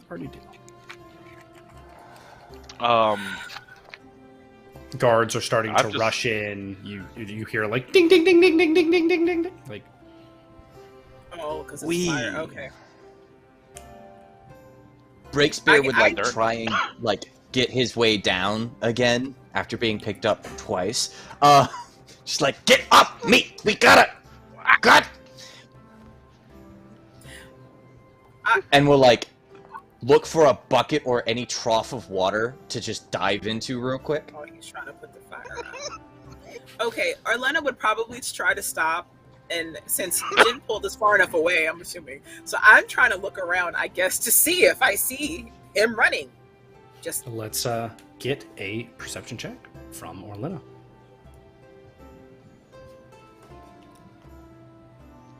Okay, not too bad. As you're looking around, you're trying to figure out, see through these blue flames. The first thing that you note is as they continue burning, the buildings collapse down really quickly, and the fire doesn't seem to spread out into the streets. It almost stays within the frameworks of the building, and as soon as the fire had erupted and ripped through these buildings, it's settled and already simmering down before people are even getting there with buckets. But you see no, you get no visions of Ricard or anything like that. But one thing you do notice is that there definitely was some sort of small doorway through a few of these buildings, building to building. I guess that's what I was thinking. Since there's a row, I guess I'm just trying to see either way if I saw him, not necessarily just from that section of the building. Just since everything's burning down, I was just trying to see if I could see him anywhere in the vicinity. Yes, so. You don't see him. As it's really hard to see past the buildings because it is still just smoke and ash filling the air. It's you get kind of the thought that and Jin, you as well, because you'd be familiar with this, as a gadget. It's almost like the perfect building, or buildings in this case, size smoke bomb. A whole lot of flash, a whole lot of smoke, and a whole lot of lost durability and chaos. Okay, well, it sounds like it's nothing, but I guess, how long is the row of buildings? I'd say it's in about the length of it's 100 yards worth of a building. I guess if I happen to see a way to pass through the buildings, I want to try to walk that direction again to see if I can see anything. Perfect. I can't see. Yeah. So you head down to the edge of the buildings, and you look, and there are directions that someone could go, and let's give one more perception check to see if you can see anyone in the crowds. Okay. The big thing that you notice now, as you look, you're like, there's Ricard, and it is way more than even it was previously of these people that all at a glance look very much like Ricard until you see their face and that they don't have a mask, or and some of them are even limping and stumbling, and they catch your eye, and again, you're like, and they're moving in all directions. Some are going towards the city, some are still going away from the city, some are going like into bars and things like that. Okay. Is only Orlenna seeing this at the moment? Would you have followed her? Or after hopping into the water, I was gonna go into the building to try and see if I could find like a trap door, some other way that he could have escaped. That's fair. So while Orlenna is heading down to the end of the building, so that action is taking place, you hop into the bucket, you like swirl around like a tiny little alligator, you come shooting out of it, and you realize by the time you've done this, the fires have almost like depleted themselves, and then you also have like the same thought of like, it's like a giant smoke bomb. I'd go into the spot where we were standing at the door to try and see if there's like anything on the floor or like anything that could have like any clues, anything. I know that this was a giant smoke bomb, but it would be like, all right, if I was standing here, what would Ricard see? Type of thing. You kind of walk like a couple steps in. From a couple steps in, the big thing that you notice is that you're like, there wasn't like a hair out of place, right? In fact, there probably wasn't much to begin with inside of this to help maybe make sure that the scroll activated the way it was supposed to. The only thing is that there's like a small, almost like doggy door looking cutout, barely noticeable from the walls. I check out the doggy door cutout and see if I can go through it. Yeah, so at this point, most of the walls collapsed anyway, so it's more the like floor plan as you're kind of like walking on like the slight like heavier wood stone structure that didn't burn as much as like the walls and stuff like that. As you do that, you would note that you're like, okay, so I'm into the next like unit, I'm into the next building, and this would continue. But you'd also start to notice that it'd be like, all right, so it goes like 2 in, and then the next one has a way to continue down, but also has a way out, and it just looks like each building has their own set of like options had he entered one or the other. I guess at that point, I'm going to be looking at the crowd to see, like, is he still here? Where did he go? Cool. Let's get a perception check for you, and then let's see what Jin is doing in the same time period. Okay. You have a like, you're looking past the smoke. You're like not really able to see too much through it. The big thing that you notice is Orlenna, and you see her like get excited and then look disappointed, and you like follow where she's looking, and you see Ricard. Oh, that's not Ricard. Oh, but that's and you're kind of having like you're following her train of thought as she's at the end of the row, and you're about halfway through it, looking into the crowd. And Jin, what would you have been doing during this? I would have just followed Orlenna. I was like watching the fire. I'm like, hey, there's nothing I can do about that. So when I saw Orlenna going, I'm just gonna follow her. Perfect. In which case, let's get one more perception check to see what Jin sees. Hey, I got a 9. Jin, you're like while you're going down the row, you're like helping. You're kind of trying to make sure that like people that are coughing, children, stuff like that. You're keeping them away from like the smoldering ashes. You find yourself kind of a little bit in this like little autopilot mode. You catch up to Orlenna, like you almost bump into her. Like you're paying attention to other things so much, and you follow her like her gaze because she's locked onto someone. You look and you follow the same train of thought where you're like, "There's Ricard." No, never mind. Hedera, you're on your way out of the Mages Guild, kind of back to where the two mages like interrupted you. I presume at least, and. The only thing that you would note is that a massive black cloud is like building up outside of the city from like plumes of some sort of like fire, you would guess. Great. All right. Well, at this point, there's no point in me looking for Gabriel because he's who knows where he's gone off to. So I'm gonna head towards the giant black cloud. Perfect. So you are heading to the gate, and are you heading there with any speed or haste or anything, or are you just kind of? Yeah, I'm kind of hastily moving along. Okay. Perfect. Speed walking. So, Orlenna, what would be your action here? I'm trying to figure out because I've canceled out some of them, but I kind of want to follow the one that's still going away from the city. Perfect. I know. So, Jin. But Jin's with me. Yes. So, Jin, you would note that she's on the move. Would you follow? I'm just gonna keep on going. And just Breakspear, which way? what about you? Well, which way do you think he would go? One of them has to be the real one. Honestly, I just think that no matter what we do, it's not gonna be the right one. So I'm just. We have to at least try. Quickly. That's why I'm coming with you. You have to try, but. Okay. He's gonna turn around and just be a mannequin again, and I'm just gonna kick the dirt and be mad. Just. Okay. Oh, poor broken Jin. Then this one. I'm just gonna keep following the one that's leaving town then, because I don't know.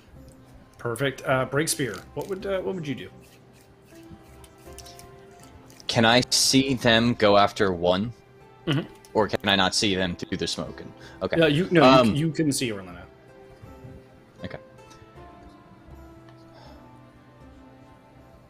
I would follow until I'm out of the smoke, and then I would try and see, like, I kind of followed her thought process of, okay, there's one, there's another, and I see the one that they're going after, and I would choose a different one. Okay. Remembering the time that I got bamboozled at the mannequin factory, and kind of like, this is not happening again. So I'd pick a different one that I can't see and follow that one. Would you have followed all the way down like the smoke area, or would you have like left the ruins of the building block? Probably would have left the ruins of the building block. Like, if I can't, following them doesn't make a lot of sense to me. So I would get out of the first, because I still have my nice light cloak on. I don't want that to get dirty. So I'd get out first and then find a new one and follow that one. So they're following one that's leaving the city, like even like the little town, pop-up town limits. There are some going towards the like back into the city, and there are some that are just like stopping into restaurants. Which would you follow? Those going back into the city. Okay. And you start following that way, and Orlenna and Jin, you two are following towards the city limits, or like the little pop-up town limits rather. And this would like hit like the road to like go to like the crossroads town lower on the map near the Forbidden Forest. And so you're kind of like at that barrier. He's walking out into the field. What would you do? Is he alone, or is there people around? I'm always gonna ask if there's people around. He is 100% alone. Does it look like he's limping and stuff? Not or is he just... majorly. Does he have a way to heal himself? Anything could have been inside those safe houses. I don't know. That is very true. I'm just gonna run up to him. Oh no! Oh no! Nothing left. I'm just gonna run up to him, and while I'm running, I want to reach in my pocket and pull out some rib meat. Just eat little ribs, just for my morale. Just the morale booster. My favorite vendor's food, you know. The one that everyone else said not to have. Oh, the sketchy guy. Sketchy rib meat. Breakspear and Hedera, you meet up at the gatehouse. Hedera, you kind of paused at the gatehouse because you're like, wait, is that Ricard? what is? And you see that there's this like burning strip of buildings outside of the city, and you and Breakspear almost like walk into each other. Not actually, but like you're like a step away. I almost hit her shin. Exactly. Okay. Oh, almost kick you like a little dog. All right, I'm not that small. Oh, Kinda. What's going on? What's happened? Was that Ricard? What's happening? I don't know which one's Ricard. Ricard went into a building. One? Orlenna followed him. The whole thing went up in smoke, and now he's gone again. I can't tell if he went out that way or back into the city, and for some reason, I don't think whatever it is that he's got up his sleeve is done, because I don't think he wanted to lose. I think he just lost. So I think he made his way back here. I don't know why. Okay. I don't really care why. But there's two things in this city that I want to find. One is Ricard, and two is the crowd of people that absolutely love me. Oh. I can probably find one of the two tonight. But let's see. Let's focus on the more important one, and that would be finding Ricard. Oh, just so we're clear. Okay. Just so we're clear. I think we have different, priorities, but okay, yeah, Ricard. All right, I want to use my aura sight on the Ricard that passed by me to see if I can tell if it's the same aura. Let's get a that roll. Perception with an aura sight. I love it. Okay. Hey. Okay. Wait, don't I get a bonus or no? Is that my bonus? Yes. No. Yes. And so your aura sight, and you have a moment when you first kind of like activate into your aura sight where you like are blinded by just the amount of people that are around, and you kind of like ease into it and start like the more common auras you're able to like decipher and like shift through, and you note that there are two possibilities that are vaguely matching the idea of what you've seen in Ricard thus far. One that is heading back all the way towards like the arena, like up that road into like kind of more the upper tier of the city, and one that is heading into the festival. Wait, so they're both back in the city? Yeah, so there are two different Ricards that you're that are two different people in your aura sight that match what you know of Ricard. One is heading into the festival, one is heading like back towards like the arena section of the city, the more noble uppity place. Okay. This is so odd, Breakspear. There's two of them. They have the same aura. Like I can't tell which is which, but there's two of them here. Well, I don't know.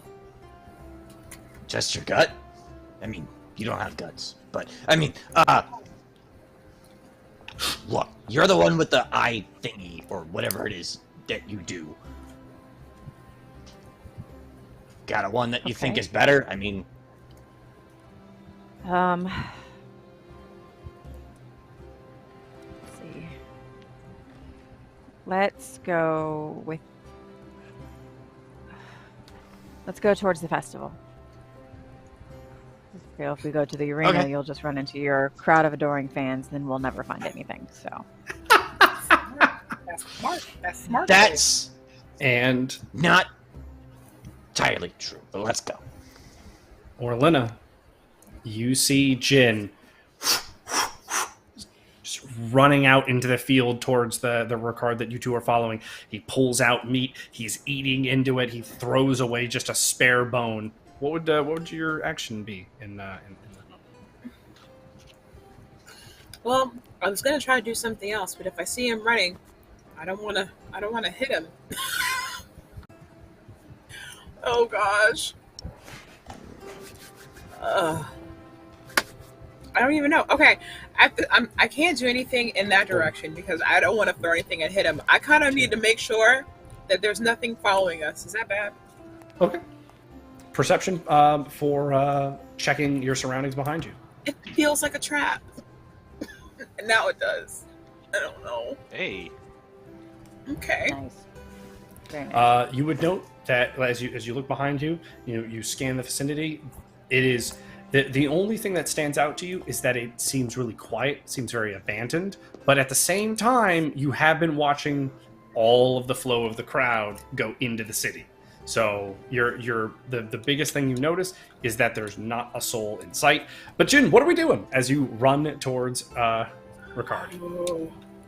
I want to do a nice little acrobatic leap from behind him to land in front so I can look at this person.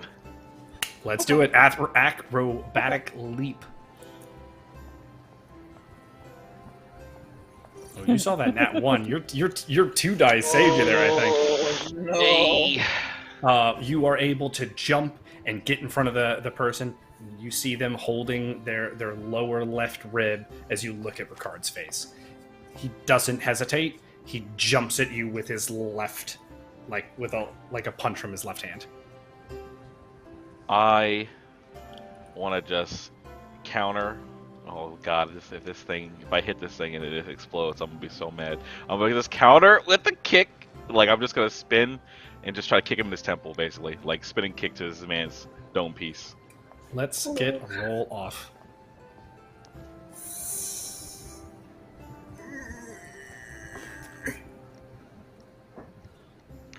Jin is suspicious. He just said, I guess, kick it. Oh no, I can't see. Oh, I love when you can't see the dice. Oh, yes. Yes. Is that a 16? Or an 18, I couldn't tell. His fist is coming in. That was enough. You clock the side of his mask. It flies off, and you're clearly not looking at Ricard. But nonetheless, this person is laid out on the floor and is just like completely KO'd. Like he is snoring. Not really, but all right. Well, in that moment, I feel like I can't see what's going on, so I'm gonna ask: is it like I'm gonna yell at him? Like, is it him? It's not him. It's just some other guy. We have to go back. We have to go back. I want to pull out. I've actually seen his face. Some rope and tie this Okay, man up. Like tie his arms up. And when Okay, but it's clearly a shadow clone, and he's collapsed, so we have to go. Yeah, the big tip off for you, Jin, is the fact that like when the mask falls off, it's like a different complexion, and now you can tell that this is some sort of makeup. Oh, I see. I want to grab the mask, and then like I said, I'm tying this person up, and I'm bringing him back with us. Perfect. I will just hoist him. Sorry, we gotta go. We gotta go back. We have to go back. Hey, can you take this mask? I want to toss you the mask. Oh, okay. Let's check back with Breakspear and Hedera. And you know what? Because I love the idea of it, let's get a non-hostile but crowd calamity dice roll. Is Breakspear noticed? Oh my god. Oh, no! Oh, good. Wait, no. Low is bad for us, right? Low is bad. Yeah. Low is bad. Oh, but it's so much fun for me. As the two of you, you're like heading in to the festival.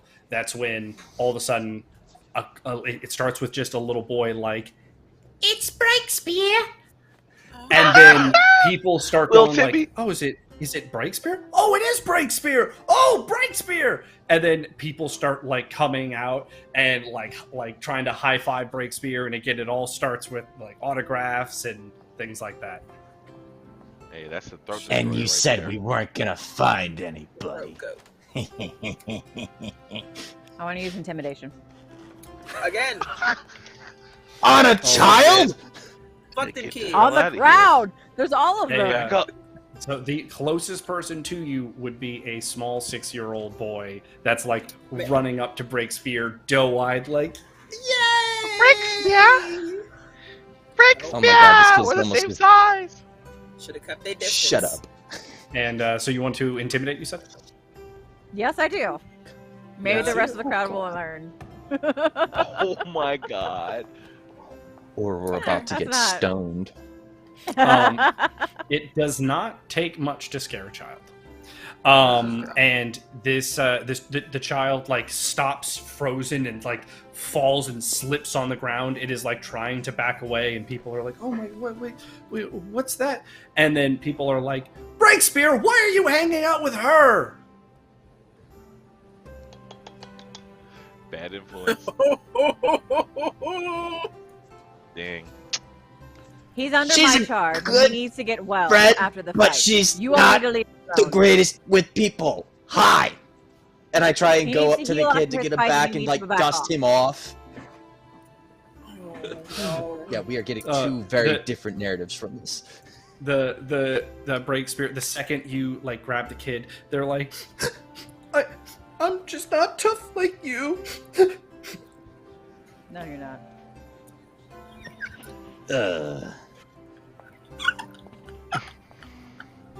You grow into it. Yeah. You grow into it. He's taller You than didn't you grow. are. He's a role model.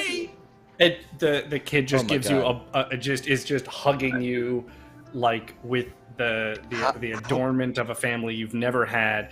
And Hedera, you do know that like as you look into the crowd, your chances of keeping up with Ricard are slipping further away. have we gotten any closer? Can I We need to can go. I look at Hedera, or is this child like full on glommed on, like koala bear level? Yeah, Like they're not I'm gonna like snatch they're not him like and shake off the child, and we're going. Look, I just imagine this 8'7" woman picking up this little man, this little dragon, shaking this little kid off, and then strolling up out the crowd. So, Breakspear, do you have any reaction as you feel Hedera's hand like grab like the back of your neck and the start back to of like my lift? neck. I'm gonna scruff him. I try and make. Not a cat. I try and make certain that the kid is safe on the ground before I get too high in the air, because like oh God. Only 6 feet tall. Oh, Kids man, are like kid. what, 4 feet? Don't disrespect the throat destroyer now. Come on now. Who was his healer in the arena? It was you. But You're not acting like a queen right now. I try. I would try We're to going. snake out of it so Off that we go. I would try to snake out of her reach as she's going for the back of my neck, so I could like make certain the kid stays on the ground. I would try and do an acrobatics like slip out from the grab. Are you saying we need a player v player roll off? Oh, how guess we do. deliciously fun! I- We need a dice I for guess we Breakspear, have. and we need a dice for Hedera. And acrobatic like slip We are out? going. Let's go. Come on. Okay. No, you're Scruffy, not. my man. Because if you pick me, this kid's family's. Well, actually, you're not. Seeing how these mammals deal with their kids, it's crazy. Oh, they'll be fine. It'll grow. Oh, what is it? I got a 1. They both did. Wow, you double ones? Oh And no! today's sponsor, Oh no! the number one. What did we really do to this child? Did I like swap places with the kid? I think I Hedera just screwed grabbed the this kid. child on a... Listen, grab the hit. Good. I need a Oh god! calamity roll. Oh no. Oh, Calamity. Please be a high number. Please be a high number. Woohoo! That's above average. Please. Above Okay. average. That's not- only slightly. So this All right, so kid, what you know, happens? it's wrapped around, you know, it's giving you this big old hug, and you feel Hedera start to grab your neck. So you try to like slink away, and you're trying to pull this child off. Hedera, you like go as you're going to grab, you feel him slipping away. So you kind of try to like tighten your grip a little bit. As you do so, you pull some of the scales off of the back of Breakspear's neck, like you're holding a handful of his scales. Breakspear, as you're trying to get this kid off, that happens, and your claws, you're try to not dig your claws into this kid. You can't help it a little bit. What you are able to do, because that calamity wasn't bad enough for me to give a hard punch, you are able to make sure that some of the toxins that would still be on your claws from the bout with Ricard in the arena aren't the claws that hit the child. So they get a couple of scratches along their arms, nothing too major other than that, but they are now in front of you on the ground again, holding their arms, crying. You have just had a few scales ripped out of the back of your neck, and Hedera, you are holding Breakspear's scales in your hand. That's gross. Put them in your pocket. Ah! God! Ah! I reached for my pocket where I kept the health potion that she gave me for my fight. I drink half, and then I splashed the other half on the child's arms.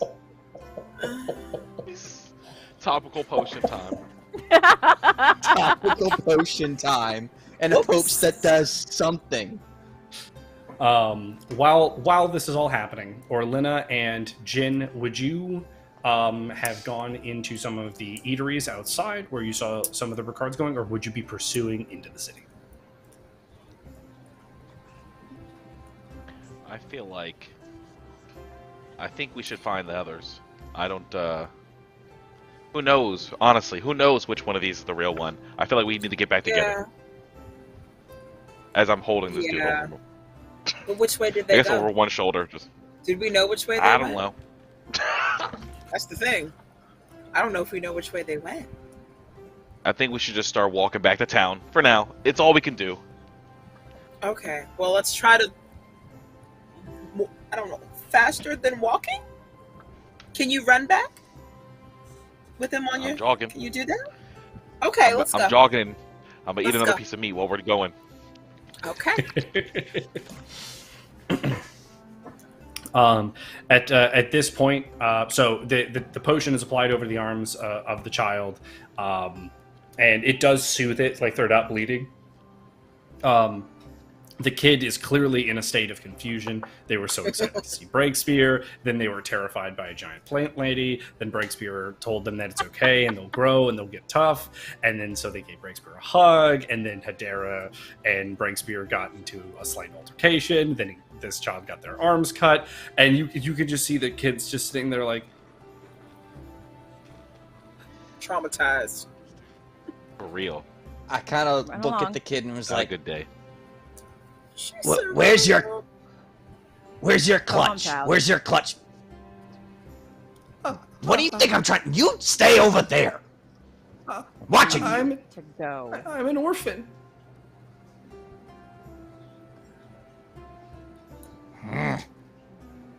She attacked a little orphan kid. The look on tousled Hedera's his face. hair a little bit and was like, dang it. Gets a little gold coin out of his pocket or two and puts it in the kid's hand. I grow a little flower and I gave it to him. I'm sorry, Chief. Girl, he ain't touching Yeah! you. He's afraid to not take it. It's okay. Not the shaky hand. Much kinder, I think. I'm sorry. I did not mean to scare you, little one. Thank you. You really must be going. Breakspear. He got It's tears. okay, buddy. Not.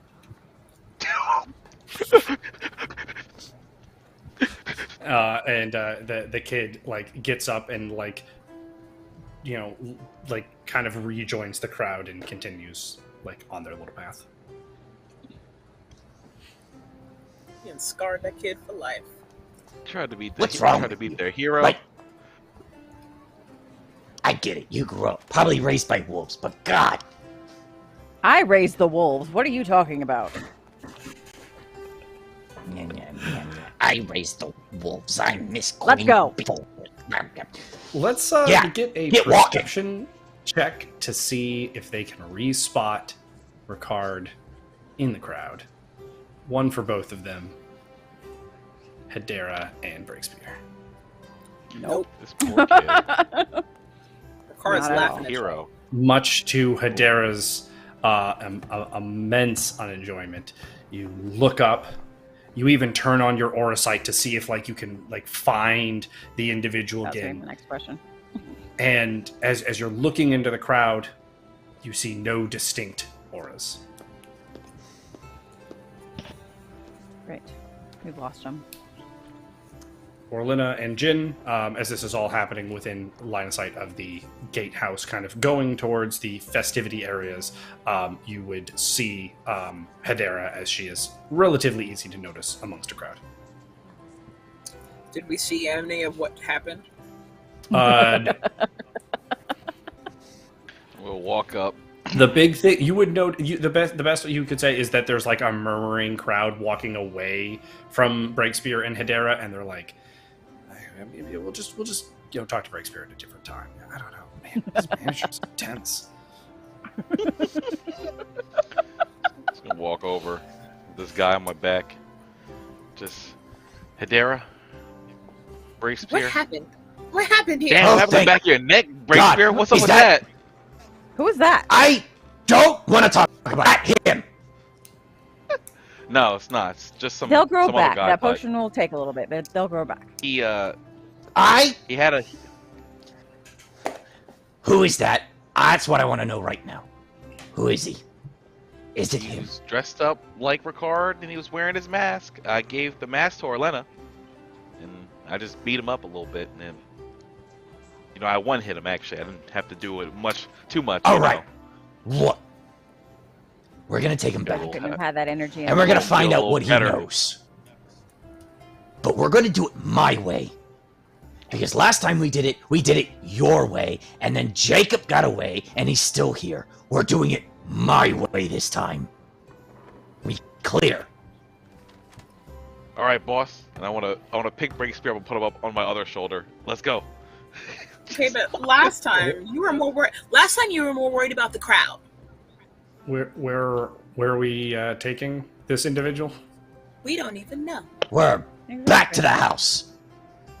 Back to the house. I got Breakspear and this dude tied up on the other shoulder. You have to fight through a little bit of a crowd going into the festivities. But once you're kind of into the non... once you're into kind of the security area and the trailers and where anyone who's working in the festivities, it loosens up quite a bit, and you're able to move at pace and make it back to the house.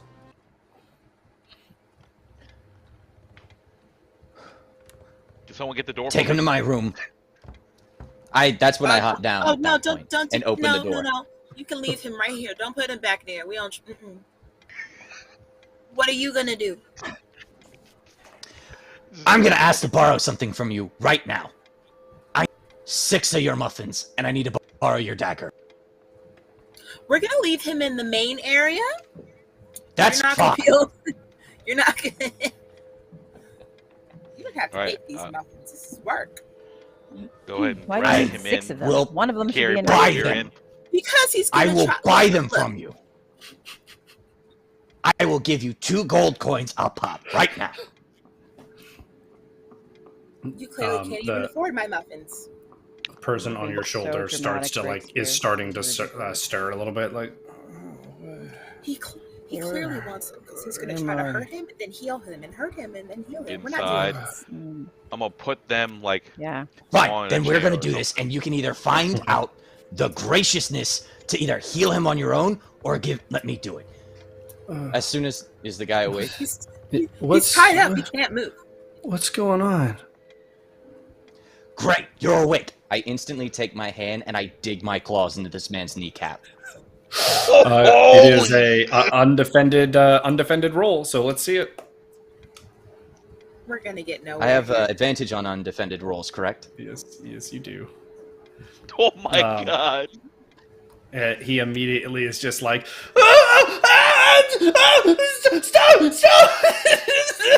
stop! take my claws out and look right at Orlenna. You want to give him a muffin, or shall he sit here in pain?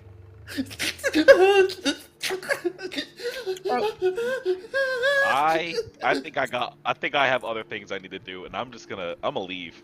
I'm leaving this situation. I'm just gonna go outside and I'm going out. Orlenna's not wasting the muffin. All right.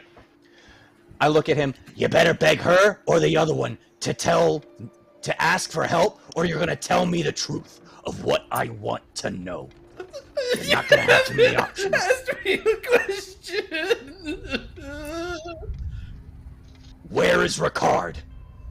I don't know. Why did you have his mask? I go for his calf muscle this time. Breakspear, stop it! Would you stop? No. Let's see a roll. This man. This is the hero of the people. Undefended roll from Breakspear. This is the people's champion. Oh, sorry. Undefended roll for Breakspear. Yeah, my bad. That's right. He is our defenseless. Yeah. Jin, as you're leaving the house, like the door closes behind you, and you hear the like, and the door closes, and you still hear the like from inside the house. And there are some people that are like doing things that are like, what? That's good. Did you hear that? Just some training exercises going on in there, you know how it is sometimes.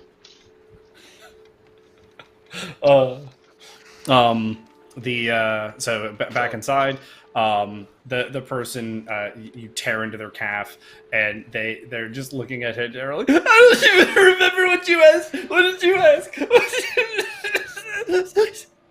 Why did you have Ricard's mask on? My pocket. There's a note in my pocket. I didn't understand that. To say that, what was? There's a note. There's a note in his pocket. I'm gonna grab the note because I'm not letting him touch it. He got blood on his fingers. I don't trust him. It is a note. Anyone who looks at the note would note that it is clearly some sort of like arcanic paper, and it just has like instructions. This outfit, this place, this way, and it's like Ricard's outfit. It like is a breakdown of Ricard's outfit, a position to be, which is where you found him, and the way they're supposed to act, which is described as like injured, limping. If if interacted with, respond hostily. Okay. Okay. So, where did you get this from? Who gave it to you? I got it from a guy at a bar. I have another one in my pocket because it's you're supposed to like do the scroll. It's a note or a scroll? The other one in my pocket. Well, if you can get the other one, it might be a scroll. I don't trust it. Fine.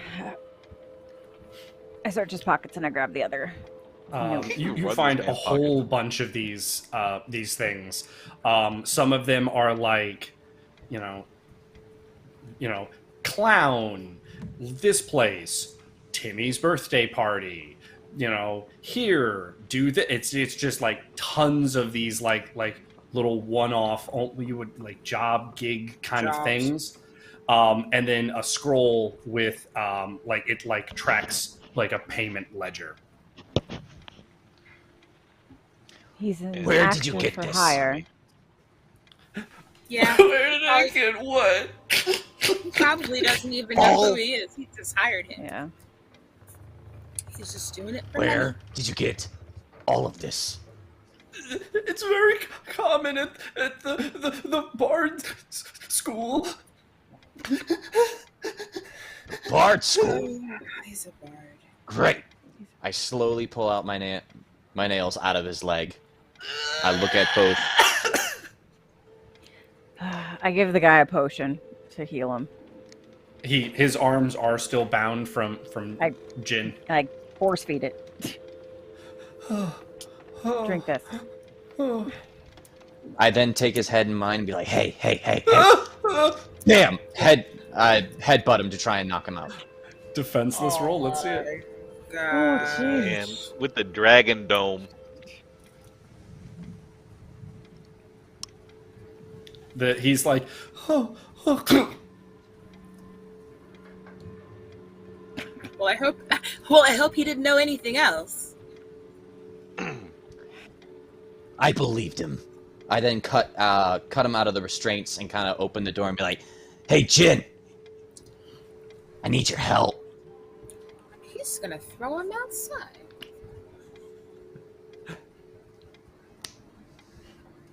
Jin, would you still be standing there? I had intended on leaving. Like, I was gonna go and actually go do something. I was like, I ain't staying around here. Okay. I'm gonna go and So he ain't even yeah. there. Open the door to nothing. How far away would you be seeable from the house? I don't know. I'm thinking about leaving from the situation. I feel like he would have moved at a good pace. He wouldn't have been like running, but like I was trying to hit like the Mages Guild, basically.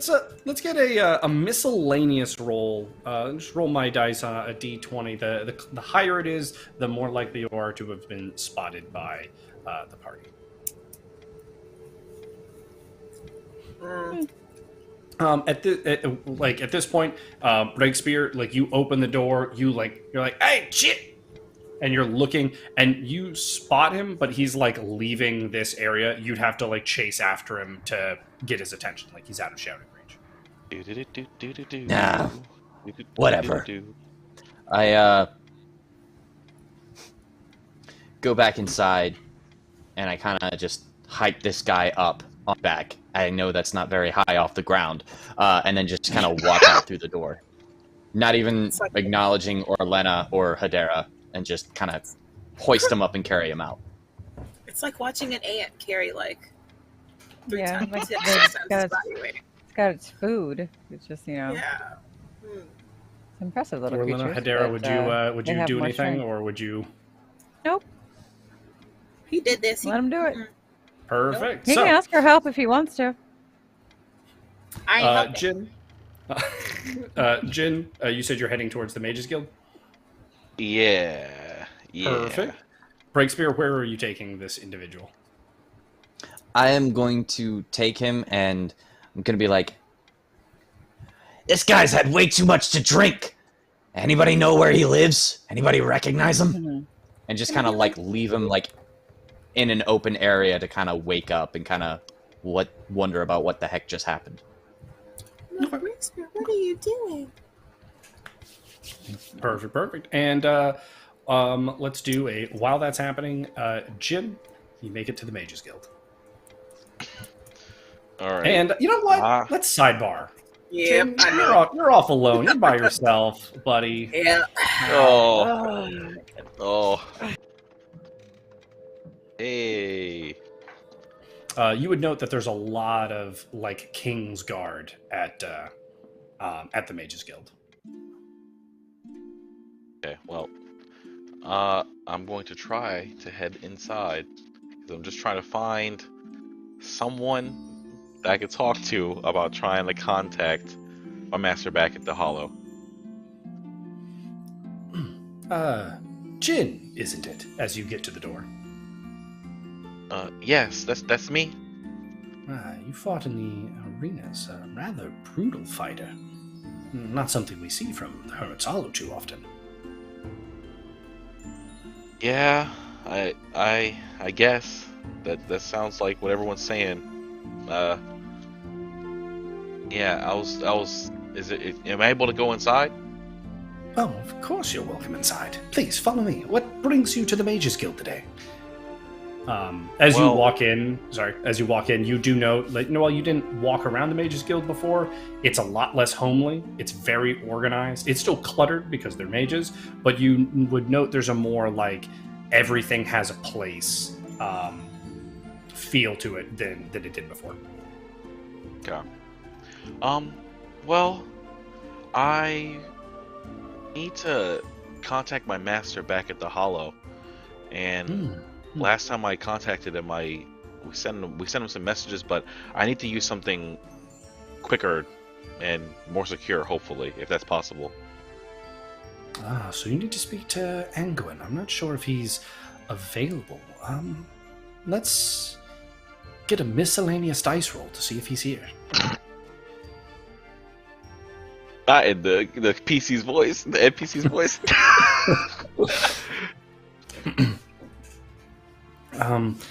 He is not available at the moment. How urgent is this?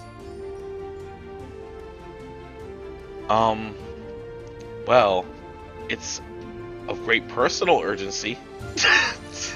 I feel there's as well. I have questions for him that could pertain to the safety of people here as well, but it's very urgent.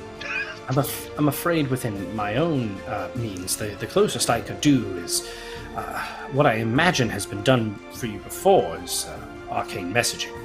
Is the best that is in my skill set. Without Angwin, that's about all we're going to be able to do. Would you like me to write something up? No.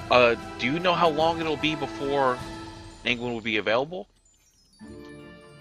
Angwin's been sought after the king.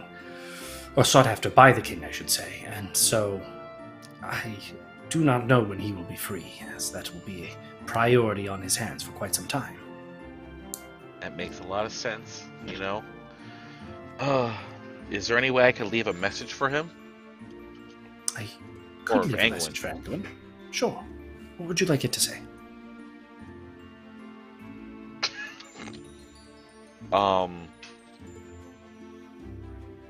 At your earliest convenience, I need to speak to you about sending a message to, or not sending a message, but for communicating with Hermit's Hollow. Jin. All right, not a problem. And I will make sure that Angwin gets this as soon as possible.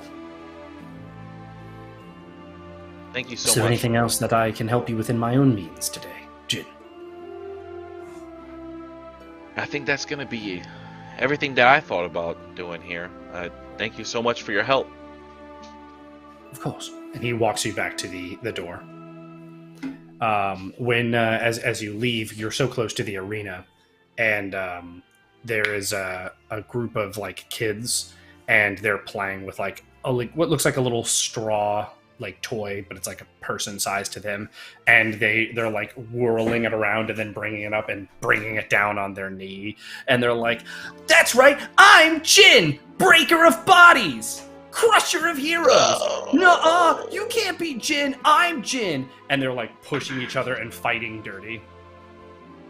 Jin never wanted to be a heel. Not like this. Not like this. Oh, I'm running out of here. I don't want to be recognized. I feel like Jin feels like I have to take my vest off too. I just feel like I'm not worthy to wear the vest right now. As you're running, you see one of the boys that gets like pushed over, like hits hard on the ground and starts crying.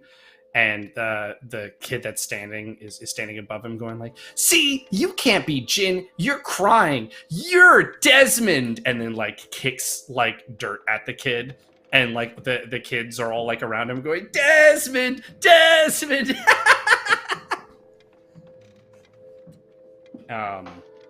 As you begin walking back like towards to the party thing, you hear like the crowds murmuring and whatnot. And you hear a couple of people talking. They look to be magic users of some sort, though they don't seem to be directly affiliated with the Mages Guild. And you hear, "I can't even imagine what that must be like. I mean, displayed on every arcane rune from here to the edge of the continent. I mean, that just has to be humiliating. Everyone watched these fights. The world over is talking about it. Oh, would not want to be them. Would not want to be them at all. And let's rejoin the party. Thank you. Uh-oh. Breakspear, you're able to get him out to the side, and you put him down like near, and you kind of like alert a couple people, and a guard comes over and has like a brief conversation about like, oh yeah, sure, we'll help him out, and they like pick him up and they bring him over to kind of like the drunk people area. Thanks. He seemed kind of confused, so I was trying to help him, but then he kind of passed out. Just giving you a heads up. Let's get a deception check for Breakspear here. I was about to say. If that's the way he helped people, I don't want his help. Right? I definitely don't want his help. The guards, they're like, good on you, Breakspear. Glad there's security members like you. Hey, glad there's guards like you. And there's a couple of people that are like, I can't believe Breakspear would take time out of his day to help just one of us. That's so cool. Orlenna, building a bigger Hedera. following. I'm sorry. He said he's building a bigger following. And I would actually go to those people by lying his way through going back it. to the house. Exactly. And I would actually go up to those people to spend time with more people because I don't want to go back to the house. Why? Because you're mad at me? I'm mad at both of you. You guys made it so hard. Orlenna and not like Hedera, you would hear a knock, knock, knock on the door of the house. All right, I'll get it. So, okay. Oh, wait. What were you going to say? Nothing. I was just going to say, do we want to answer it? Yeah, why not? Okay. Let's go okay. see. You open the door, and it is the delightfully cheery face of the manager. Hello. How are you, dear? Orlenna, Hedera, wonderful to see you. It's been a pleasure. I watched the bouts. I was a little disappointed not to see you tearing it up yourselves. Some of the things I know that you're capable of doing. Orlenna with your dodge and cut and dodge. You're always so good at it. But I was actually just wondering if you maybe were able to check in on the thing we talked about on my birthday. We have not had a chance to yet because of the tournament that happened. Of course, And yes, yes, totally. Of course, no, you're right. Shouldn't rush. My apologies. No, we have time. Orlenna, don't you think we could go check that out? No? We have time. Where was it you told us? It was where was it you? Down in the crossroads is the last place I heard that the old security team was working out of, and I just thought, maybe it was worth checking out. Can I ask you a question before we go? Of course. You mentioned the dodging and the slicing, but I don't remember telling you about that. How did you know that happened? Oh, you don't read the newsletters? You were quite the talk. And he rifles into his bag, and it's like the newsletters that are internal from the groups, and it's all about like the meteoric rise of whatever team you guys are. I realize I haven't given you team number. Team 22. From like meddling and meddlesome and in the wrong place to now the security team for the thespians, and how like Orlenna and Jin single-handedly like saved the thespians from one of the most like sought after people in the security task force stuff. I mean, you guys are all over it. We've never seen these. No. Oh, they should be coming to your residences, are they not? No. Where would we find it? It should be. And he like reaches over and he's like, "Oh, you don't have You don't have a Dropbox for... I mean, probably clerical, you know? Someone just not dotting the I's, crossing the T's. Who's in charge of writing these? It's part of the Bardic group here at Ambervale. How did they find out all this stuff? This is strange. Yes. Vicious. I mean, you could go to the Bardic school. I'm sure they'll, tell you how their practices and whatnot go on. This one was the big one of the article, and he pulls out a sheet, and it's like an interview with Okram, and he's talking about like how their rehearsal was interrupted. Ricard subdued them on stage. He kept ranting about something, wanting, this is the finale. This is where it's going to be decided. When bodies started falling from the rafters, and this security member that at the time didn't even know who he was, intervened and fought Ricard. His name would come to me later. He was Jin, this excellent warrior, though he was not alone enough to best Ricard, and began to fight the group together with Orlenna. Though things still were taking a bit of a bad turn, it wasn't until the rest of their security team, Breakspear and Hedera, arrived that Ricard was forced to retreat and get away through a fire that had erupted within the arena. Or not the arena, but the stage seatings. There's other smaller testaments. There's also smaller testaments from some of the other thespians, like on the page and whatnot, though you can tell it was mainly focused on Ricard, or mainly focused on Okram's recount of Ricard and the happenings. Okay. Can we keep these?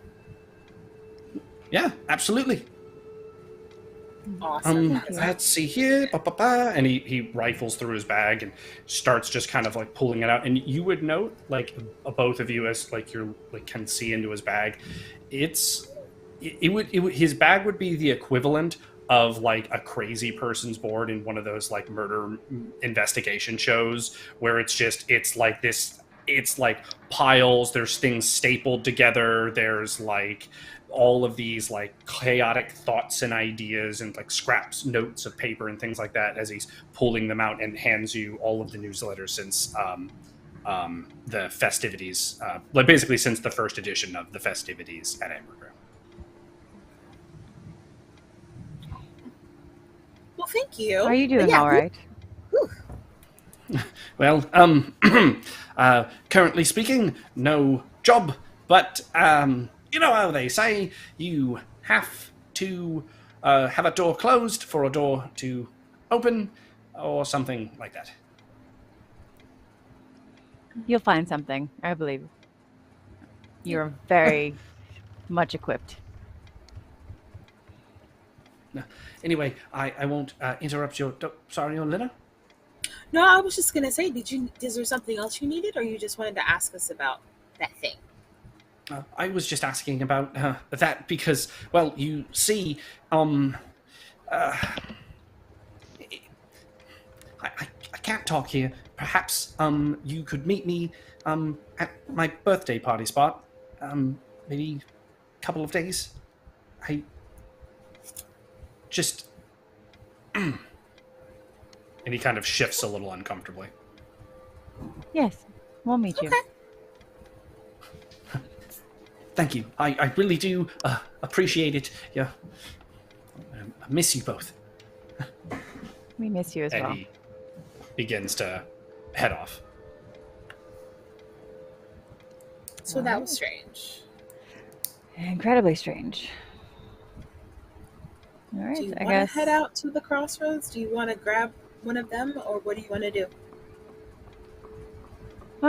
Well, if they're still in the vicinity, I guess we can grab them to tag along, but I think you and I are capable. I mean, all right.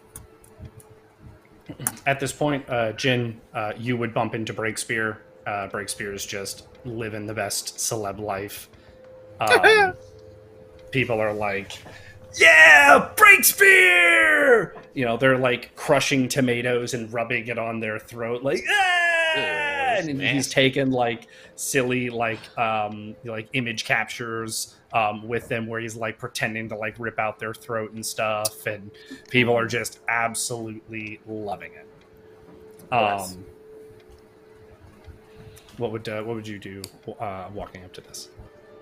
I just keep on walking past him with my vest in my hand, you know, all balled up in my hand, just walking by. Breakspear, you know what the best... Oh, sorry. Good. Does Breakspear see Jin? Perception past your own ego. His own ego and the vest that he does not have it on. Oh, wow. Look, you know what the best part about... You know what the best part about Breakspear's fame is he remembers the little guys. Yes, you see Jin walking by. He remembers himself. He is the little guy.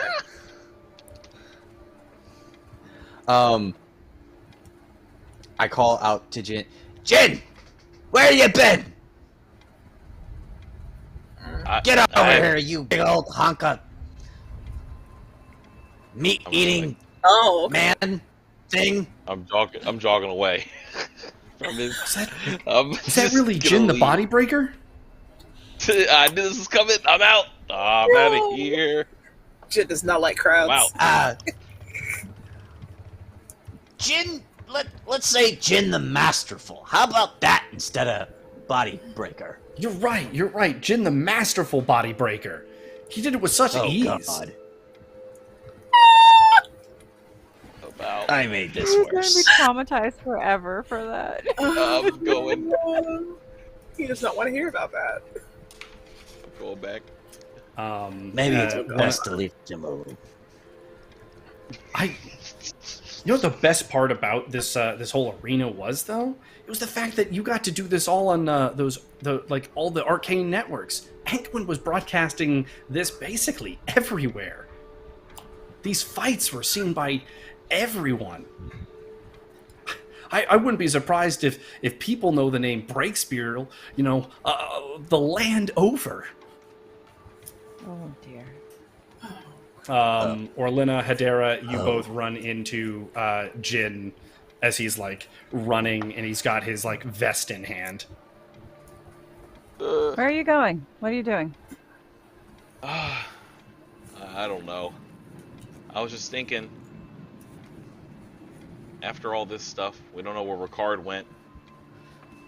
Maybe we should go check on the thespians, you know? I was just thinking, maybe if he had done whatever he wanted to do to them that day, he wouldn't have lost in this tournament fight. And after losing, maybe he's going to go try to do something to them now. You know? I don't know. We were actually on our way to investigate their previous guard detail. Like the manager asked us to, remember? On his birthday? Yeah. He seems that there's some kind of pressing issue. Like something's bothering him. Something else has come up. It is. I mean, we could always go check, since it is our job. We could always go check on them before we go. I mean, we're not the only bodyguards, though, right? Are we the only detail? For the thespian. We are now. You would know that you are the primary like security detail as far as like heroes are concerned, but they do still have like a guard allotment and like a more minor security. Like it's like a tiered up based on like ability kind of thing. Yeah, we might want to go check on them just to make sure, because the regular people, they can't stop Ricard, you know. Neither can you. Oh. Hey, look, that is very, very mean. All right. He's not having a very good day. I'm gonna go inside so I can go put my vest up before we leave. We can at least we can check on them before we go. If they're fine, then it won't take long. All right. You step inside, Jin, and you do still see like blood on the chair and floor. The Yeah, I'm not cleaning it up. That's all on Breakspear. No. Breakspear's not gonna clean it up. It doesn't take too long for you to drop your stuff off, though, and catch back up with Orlenna and Hedera.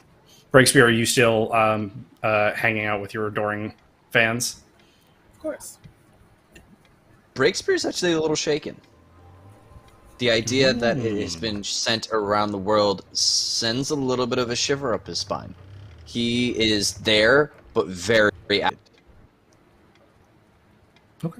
Okay. One of the things that they're talking about, like while they're talking to you, is they're like working out like different hero shirts from the the battles that happened and whatnot, and they're like, what should Jinns be? Break them body and soul? You know, they're like trying to find different like. And then the one they settle on is what's mercy?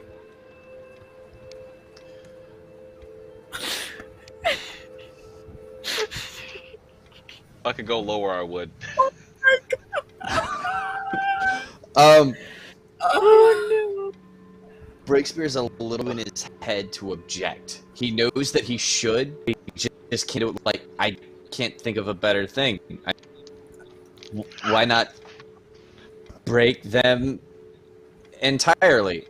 Like, he can't come up with anything better, and he's just kind of like stuttering at this point. He's just not able to get like a good enough cohesive sentence of like focus.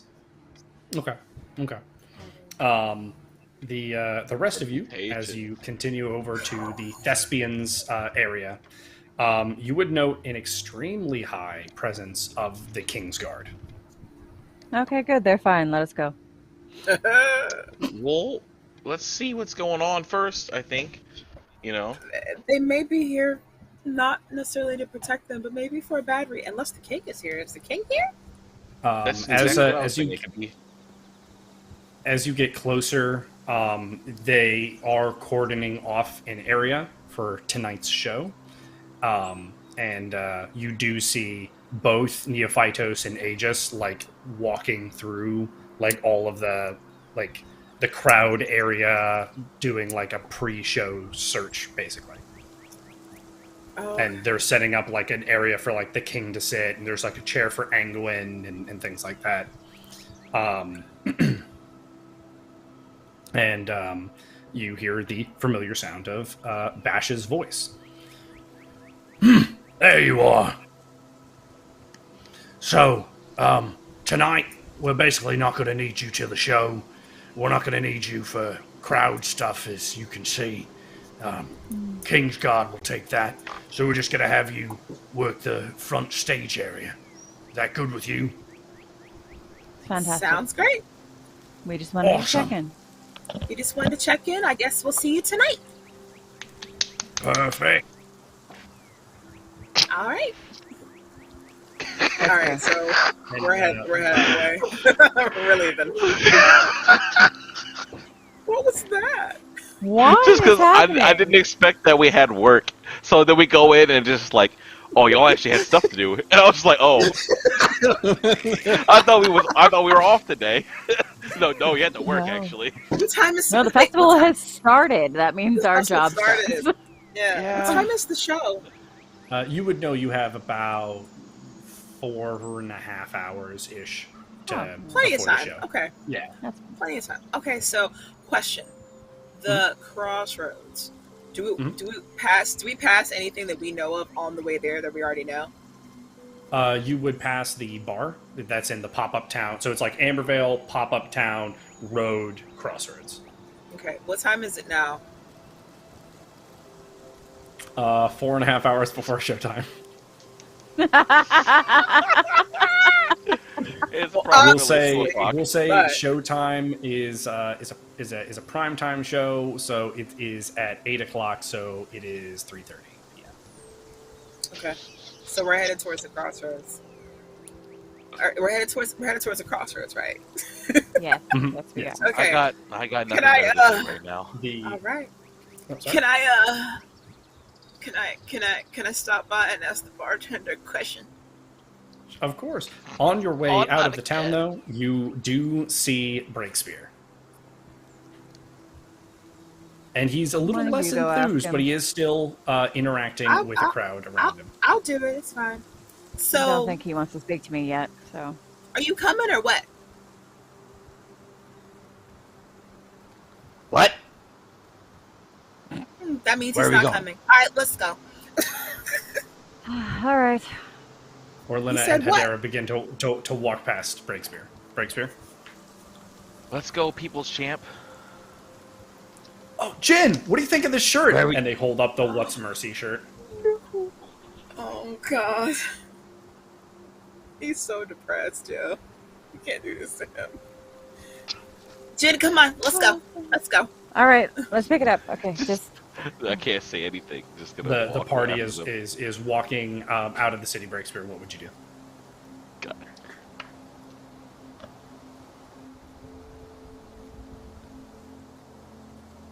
Jin, do you still have meat in your pocket or something? Have some meat. All right. Something about it just doesn't taste the same. Oh, no! That pocket meat doesn't hit right anymore. Oh, gosh. Breakspear? Need some more of the vendor special sauce. I look at the guy who showed the shirt and kind of like make eyes with him, like eye contact with him, and just kind of like shake my head like, no. Too much. And just kind of like, Yeah. Just a bit. And I guess I kind of trudge off to the group. Perfect. The group is heading to the crossroads, but while they travel from Ambervale to the crossroads with a slight stop by to see the bartender, we are going to take our 5-minute break. We'll be right back to see what wacky things the bar is up to and what is going on at the crossroads. We'll be back. New atmospheres happened in the bar this time. You know.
And welcome back, welcome back. A lot has happened. A lot of, crowds cheering. People love the Breakspear, and people not so key on Desmond. You don't want to be a Desmond. You don't want to be crying in front of everyone, the world even. I mean, don't do that. That's silly. And then we have the Body Breaker, the Hero Breaker, the Spine Shatterer, Jin.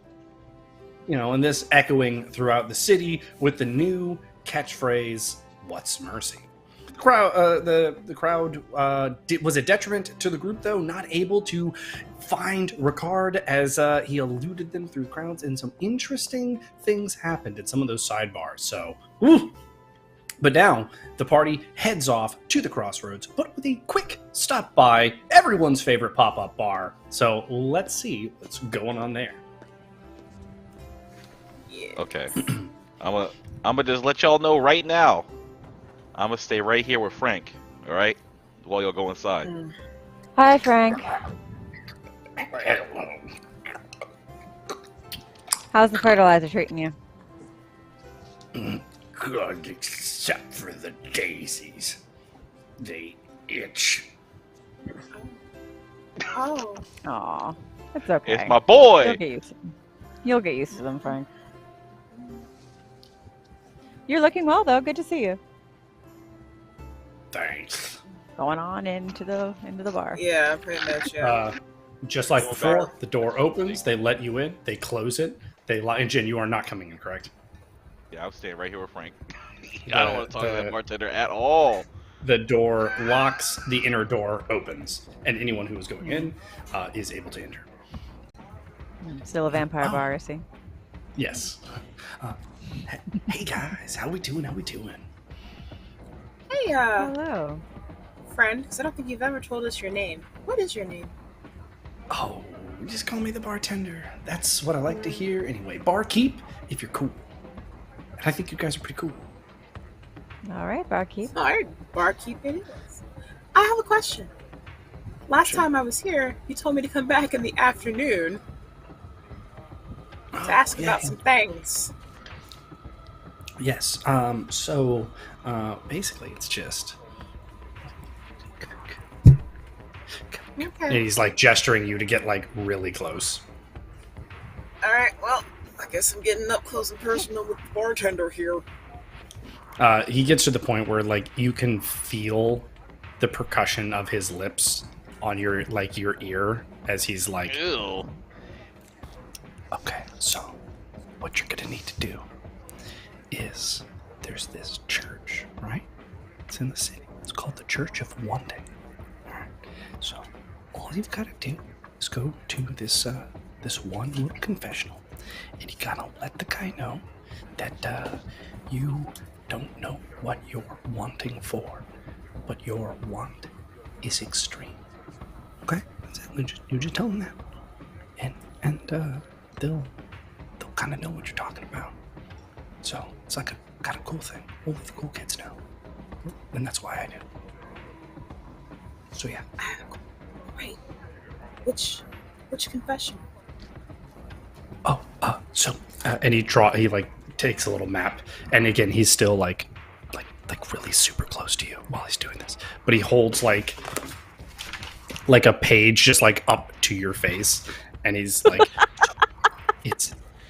It's not the first one, but you go to it, look at the first one, okay, and then go 2 down.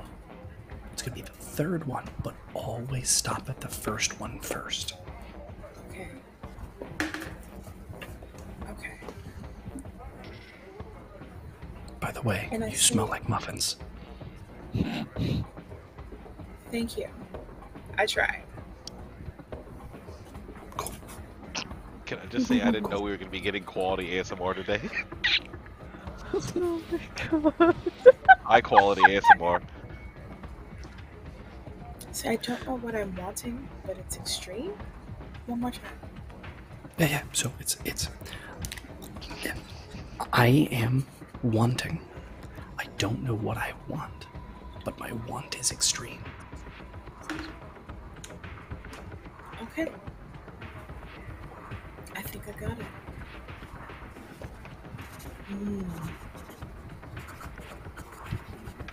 Okay. I think I got it. And that's how you are able to find things that are hard to find. Oh yeah, like copious amounts of blood. Like, trust me, it's like really not easy to supply this many vampires. But like, it's fair.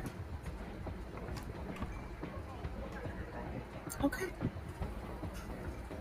Well then, I thank you for that piece of information. not a problem. Ooh. So, Wow. how's everything going? Yes. He has not moved at all from like an inch away from you. Not that bad.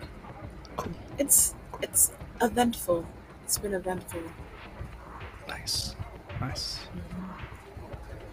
Yeah, I don't know what it is, but apparently vampires love halflings. Like, oh my goodness! And he like gestures over to the corner, and the Barney Brewer is just surrounded by a group of vampire girls that are like, oh no, that's crazy. Yeah, you probably could have beat him if it wasn't for the sand. I forgot he's little. Crap. So, you know. Gosh, is it the same vampires as the booming, zooming? The same vampire girls? Yes, it is. Of course it is. Yeah, well, he will. I guess he'll regret that later. But thanks. I will probably definitely put this to good use. Thank you so much for the information. But yeah, totally happy to help. Totally. But we were kind of passing through today. Oh, cool. And we do have to be going. Oh, sure. But we will definitely stop by another day, if not today. Perfect. See how you're doing. Make sure you're holding up well. Yeah, holding up well. Business is going good. Lots of money. Good. Very nice. Oven's always open for you. And I appreciate you, because this oven has still been the best oven I've used since I've been here. It's creepy as heck, especially when it screams at you, but you make do. Have you cleaned it recently? Oh, I'm terrified too. I'm not going to do that. Fair. That's fair. Why is the oven screaming? It's probably the arcane fire. We're just gonna leave it alone. Also, I appreciate you indulging all this whispering, because realistically, all these vampires can hear us, because they hear, absurdly well. But well, hey, you told me to come in the afternoon. Fun. You told me to come in the afternoon because they were going to be here, but they're here, so. Yeah, it turns out they don't have a lot of places to go. So. Do you think they really care, though, what we're talking about? Oh, almost definitely not at all. Yeah, so it'll be fine. In fact, I forget why I told you to come in the afternoon. Yeah. Was it the vampires? Yes, you said that your normal clientele wouldn't be here. Oh, that's great. Yeah, my days, they've just been bleeding together because these things never sleep. Why are we whispering? Because whispering's fun. Oh. ASMR. All right. Well, I can't hear. I didn't know he was here. Oh. Hey, Breakspear, here you go, man. And he hands you one of your the vampiric elixir kind of things. Yeah. I didn't know Breakspear followed us. Did he? Right? I was like, He's so small. It's hard to lose. It's easy to lose track of him. I'm not here though. Oh, actually, so hey, Breakspear, if you don't mind, man, could I get a quick image scroll with you? And he pulls out a scroll. hop up on the chair or whatever is closest to this bar, like a little stool, and be like, "Sure, but why not?" And I pose and like kind of get close to Make sure him. those fangs are perfect. Yeah, there we go. And he activates the rune, and you watch as like lines trace out everything that the scroll can see within its like little image radius, and it like it looks like it was done by hand, like drawn out. So do you mind signing that? Because I'm just saying, like, the vampire community's kind of big on the Breakspear, throat biting and all. Oh. The things you'd never expect. And I just I dip my claw into the top of the shot that he handed me and used that to sign the image capture. Is not how you spell your name, but cool. Thanks, man. Oh. I don't know how to spell. Hey, makes it more genuine. Cool. And he immediately just puts it on the like behind the bar so it can be seen. And hey, you know, if Jin ever wants, I'd love to put a scroll of him up there too. Have you I think that's something that he's not gonna want to do for a while. Just ahead. Cool. Oh. Okay, so we're on our way to go check something out. So we do have to leave for now. Yeah. Nice. Have a good one. So I will try. You do the same. We will see you later. Remember, stop at the first. Mm-hmm. Then go to the third. Yes. All right, then. This has been fantastic. Off we go. Gonna head out from there. All right, we're gonna go now. Heading down to the crossroads. Yes. The journey. Jin, let's go. See you later, Frank. Bye, Jin. And you guys head on down the road. The road is pretty abandoned, as like a lot of the foot traffic was earlier in the day. You pass a couple of carts, but a lot of the people you pass are more people that still have to like do some sort of job or work, etc., rather than people that are like attending the festivities. As you make it down to the crossroads are very ghost town-like. You can tell there's like broken windows, drinks like on the ground, broken glass, things like that, and there's just like shop owners and people who actually live in the crossroads like cleaning up what looks like a massive party that was happening pre the opening of the festivities. And you would be able to go to the Amber's Ale if you would so choose. Wait, I thought that was what the other bar was. Amber's Ale pop-up is bar? the one in the crossroads. Mm-hmm. We went to the pop-up bar. Okay. Yeah, the pop-up bar one is... have a name? Didn't even know. Bar. We've been calling it the Amber's Ale the whole time. Yep, that's what we thought that one was. My apologies. No. So Amber's Ale is the one in the crossroads. The pop-up bar is the pop-up bar. Oh, okay. It has no name because it changes so much. For usually. any confusion. True. Have we ever been to Amber's Ale? Yeah, we went there a long time ago. That's where we had the fight with originally, isn't it? I thought that was the pop-up bar. That was the pop-up. That was the pop-up bar. Came from.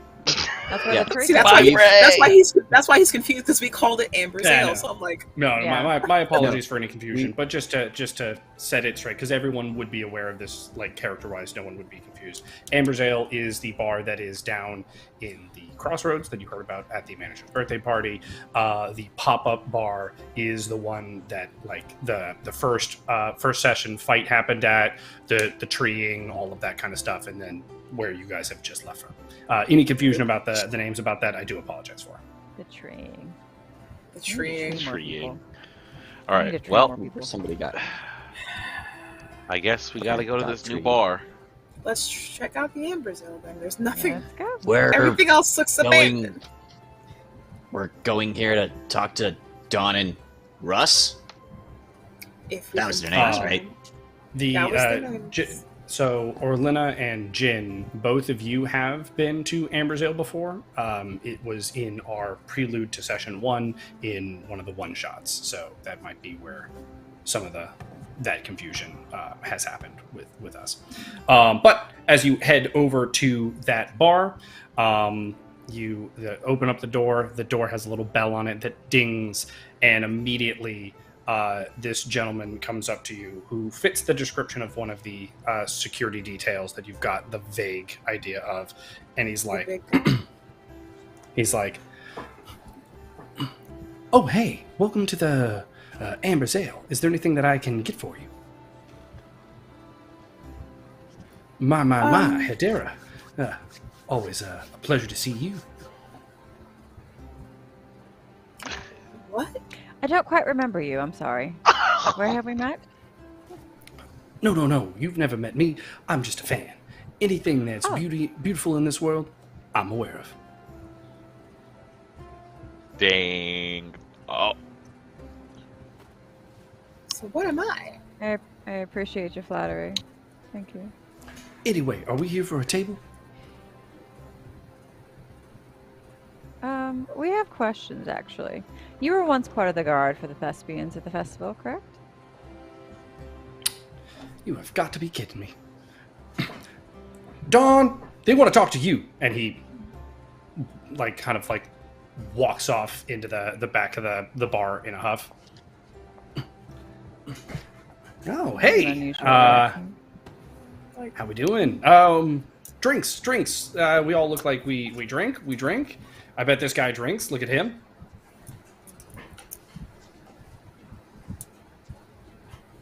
No, thank wait. you. Nah, I'm good. He was pointing at who?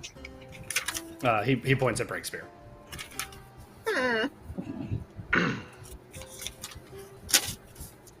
They always know somehow Breakspear. No, You guys thank know you. this is like a bar where Yes, people drink? we are aware. Yes. Yeah. Look.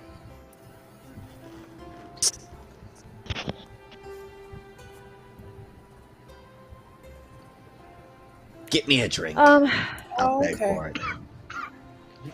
Sorry. We got some. Okay. All right. Sure. All right. And he just grabs a glass from the counter and pours a drink into it and hands it to you. There you go, little man. Dawn, you were once part of the He gave me some water. You were once part of the detail for the guards of the thespians, correct? Yeah. I once was a guard for the Thespians. It's the other guy looks across the bar and goes, Dawn, it's Thespian.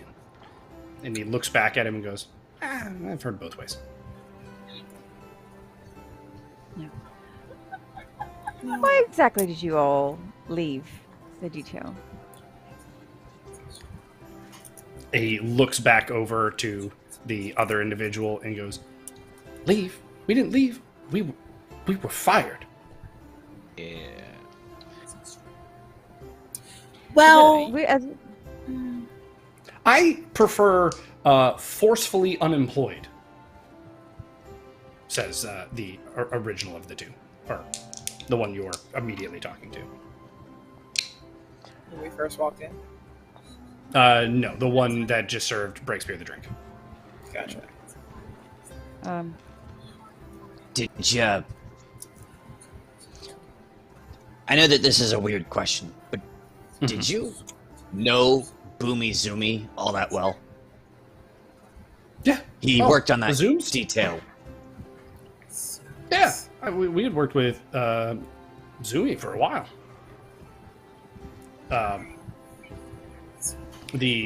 Russ goes, you know he doesn't like to be called Zoomy. You know he likes to be called Boomy. Why do you do this intentionally? And Dawn is like, potato. Oh. But okay, what about rude? Did they tell you? Wait. Okay, never mind. You first. Did you know him well? I mean, you worked with him for a while, you said. Oh yeah. But did you notice any change to me as you were working with him? Yeah. Oh yeah. No, we had worked. Oh, must have been. And he looks over at Russ. He's like, must have been what, 11, 12 missions with him, and Russ like rolls his eyes and he's like, man, you know we were working with Boomy since we started adventuring. I mean, we've been working with Boomy Zoomy since as long as I can remember. 12 missions. Does that mean more? Does that mean? Yeah, I mean, everything from more epic quests to smaller things. I mean, we've known Boomy for years. Would you say that your friendship with him started to wither at any point? I mean, now that you mention it, and Dawn kind of jumps back into the conversation. Yeah, we did, because that guy became a real thorn in my foot out of nowhere. Out of nowhere, all of a sudden, it's about him, and he's all about the ladies, which he was not about the ladies before. And Russ is like, no, he was kind of always about the ladies. You know, that was his thing. They weren't always about him, but he was always about them. And Dawn is like, I guess I just never noticed. Okay, but yeah.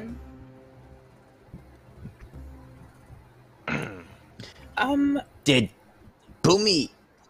I'm sorry. Did you guys want to get in on this? I didn't want to. I was just trying to figure out. What? Did they tell you why you got fired? Yeah, they said because of the gross sanitary, the lost something, and something about cohesion or something. And you're just looking at Russ down the bar like, I don't understand a word you just said. They let us go because they found that we were no longer protecting the thespians correctly. Maybe what he meant is gross misconduct. But I assure you that nothing about our conduct was gross, especially not mine. And he looks at Hedera and he goes, well, because they told us that you never showed up for work. I am a punctual individual. I cannot speak for Dawn, and I definitely cannot speak to the women-crazed Boomy. But before that, for our first few gigs, we were there every time, on time. So what happened after the first few? Well, I mean, that's... Dawn interjects again. I guess that's kind of what I mean. Boomy all of a sudden just... It's like he... just had such an ego all of a sudden. I mean, just really, getting into people's business, and it's like for a small guy, he caused a lot of big problems, and I just was not a fan.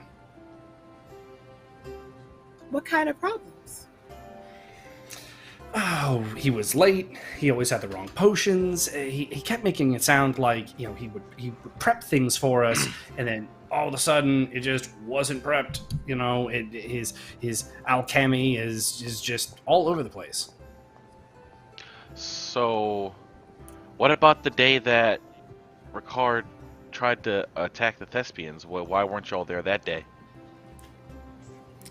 So, here, I gotta... And he starts rifling through his pockets, and he's pulling out, receipts and scrap paper with what looks like addresses of people with, hearts next to names and stuff, and he's just, going through his pockets and stuff.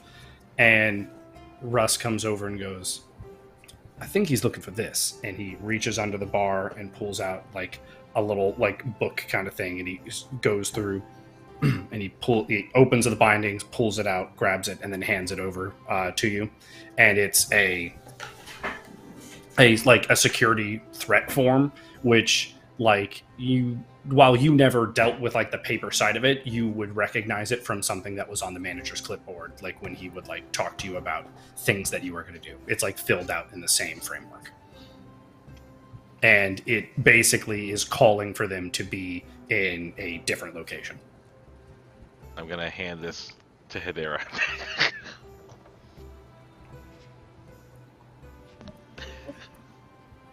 Like, I'm not even going to try to look at that. Like I said, I'm not gross.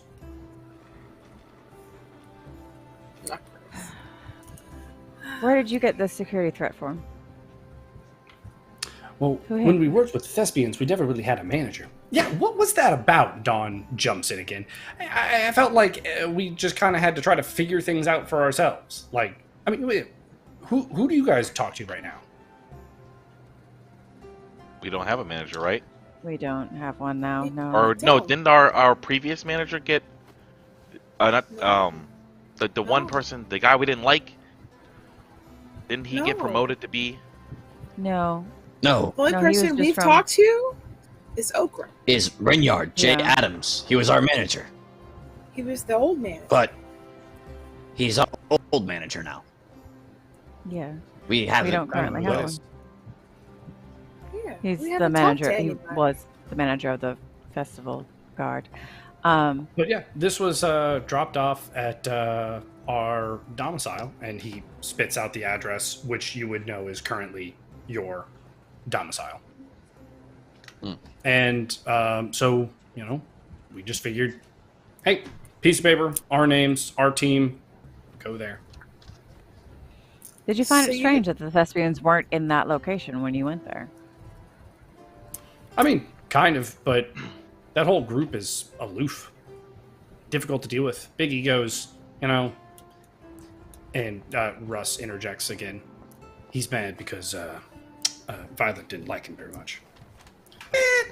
How are you going to say that about me? She didn't like you very much, maybe. And the two of them begin to like bicker back and forth about... Do you mean Violet? Violet's not in the thespians. You mean her sister? No. Yeah, she was in town. She's been with them as long as I can remember. What do you mean? We didn't meet her until the tournament, right? Yeah. She hasn't been around. Girl, this tall. Yeah. Very talkative. Right. Yeah. Yeah. Yeah. She has not been around the thespians at all. We met Indigo, her sister. But Violet didn't appear until the tournament. Yeah. Well, I don't know what to tell you, but we definitely met Violet. She liked me a lot more than you, Dawn. And they again start to bicker about who Violet liked more between the two of them. When you guys I'm sure that's all very the call, not important. And he like puts his mouth like, or not his mouth, his finger like an inch away from your mouth. He puts his finger like an inch away from your mouth, Breakspear, as the two of them continue to like bicker about interactions, you know, that they've had with Violet and trying to establish this sense of like no, see, she asked me to walk her home and she didn't ask you, and you had to walk back with the rest of the team. She picked me, held me in her arm. Are we done with this little game? Oh. I don't believe you, little lizard man, says Russ. She did. We were there. Well, witnesses. Just like this. So, if I can get back to my question. The day that you guys went to go check out the threat, was Boomy not with you? No. Or Boomy came with us. Leave him Same behind? with Narcissus. With who? Yeah, they were both there. Narcissus? Who's Narcissus? The fourth member of our security team. All security teams are 4 people. We never heard any mention of Narcissus. That's why we ask. Yeah. It was always just Boomy, The big guy. Gus, Russ, and Dawn. Yeah, There's no mention of the fourth member of our team, and he points to the sheet, and at the bottom, like on the little call tab of like the assignment, it is the 4 names: Russ, Dawn, Boomy, and Narcissus. Where's Narcissus Where is now? Narcissus now? They both have this look of like they both roll their eyes. They both go like, "Do you want to tell? Do you want to tell? Come on, you tell the story. Oh, now you want me to tell the story?" As they bicker back and forth again, slapping Where each other is on Narcissus the shoulder. now? It's got to be better than where Boomy Zoomy is. What do you mean? What happened to Boom? I'm sorry, guys, but Boomy was found. Oh, Why we wanted to follow up with Not you guys. alive. The ladies that he were with were a little bitey, shall we say. And They were vampires. They we drained didn't him. make it. There were ladies Oh. of the night. God, No! Your Majesty! No! Oh God! Oh, Russ! Oh, they ate Boomy There's like no a point in milkshake! sugarcoating it. Oh, You need to tell us. oh, no!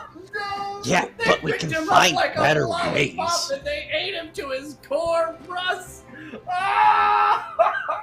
I mean, I feel like Look you at have him. to He's with that, right? inconsolable. And he like is like flailing about, and all of you get the feeling that there is like a level of realness to what he's doing, but also you could tell he's a bit of a over dramatic person. Russ, however, is still sitting there, and he's like, he's going to be like that for a bit. What was your next question? Where is Narcissus? Boomy. Please? Oh, That was kind of one of the other problems we had. Is Narcissus was... I hated the guy. But he did good work. He was strong, and that was something that we needed. But ever since we came to Ambervale, he got super religious. I mean, this guy lived at a church every day. Which church? Which church? Dawn, do you remember what church he was going to? And Dawn is flailing about. He's like running back and forth behind the bar, like, oh God! Oh, why would they do this to Boomy? Oh no! Oh, like a sap pump from a tree. They took his life essence.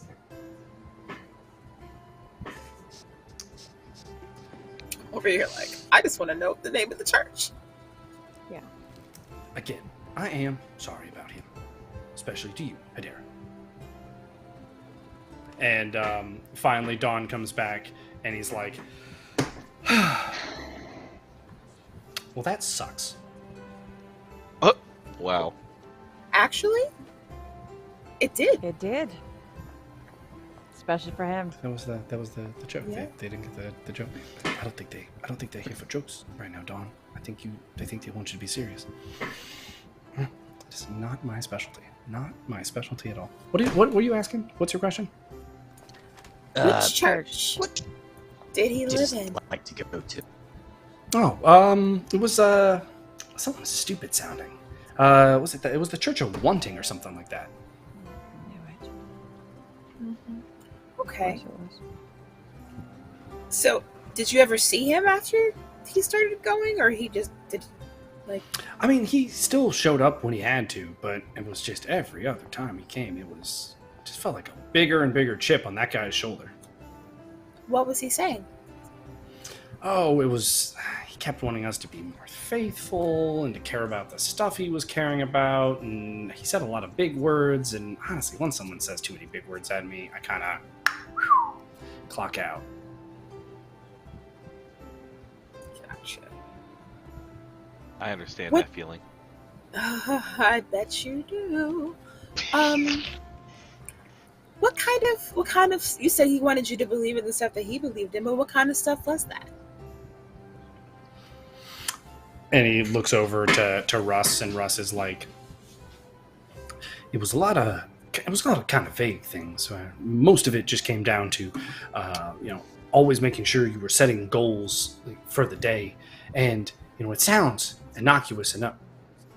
And he looks over at Dawn as he says that word, and you see that Dawn is just like looking down, and he's like drawing in dust. It seems random enough, and Dawn kind of like, that, but it seemed really intense. And then all of a sudden, the guy was just unworkable with. If things didn't happen his way, it didn't happen at all. And that just doesn't work out. Because as annoying as he can be, Dawn's a good captain. Hey, thanks, man. I appreciate that. You know what? I needed to hear that. A friend died today. Or maybe not today. But I heard about it today. And that means today I'm sad. Flawless logic.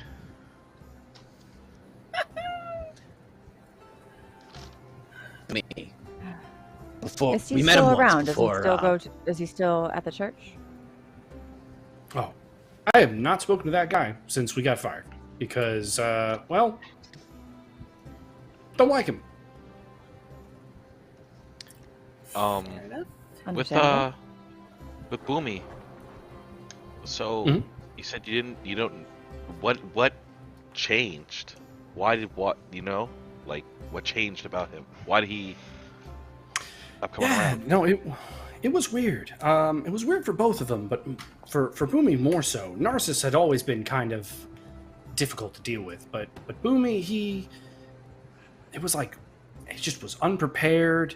His alchemy was just all of. Why do you? And Russ rolls his eyes as Dawn mispronounces alchemy.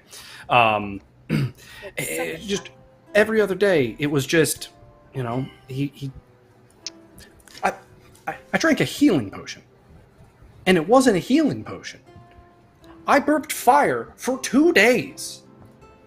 That was not helpful in any way, shape, or form. That's unfortunate. Were y'all? Did y'all see him hanging out with anybody at this time outside of work? Any new people? Other than ladies in general, which again is weird. Yeah, no. Gotta say, all of a sudden in Ambervale, he was killing it. Don't say that. He's dead. He got killed. I was saying he was killing it. Now he's dead, but that is different than what I said when I said he was killing it. Just sounds like insensitive language right now, Russ. Our friend, our compatriot of many years is dead. We just found this out. You literally forgot, 2 minutes ago, how long we had even known that. Cannot deal with you right now. So, where could we find Boomy's things? Where did he stay? Dawn kind of thinks for a bit. We all just stayed in the resident. I imagine you guys are probably put up in now. You'd have to ask someone, whoever is in charge of grabbing all our stuff, because we cleared our bags out, but I never saw Narcissus or Boomy go and do that. And and Dawn waited to tell me till the last day that we even had to do that. I almost lost all my things, Dawn. You didn't. We got there. It wasn't that big a deal. But yeah, their stuff was still there when we grabbed ours. Okay. Did you notice if Boomy started getting paid more than you guys? I hope not. Oh. The last time we saw Boomy, and he was alive, he mentioned that it was our fault, and that now we're doing something that it made. They're both like... Sounded like you was... They both are like... I have no idea. Okay. Figured I'd ask. Nothing, guys.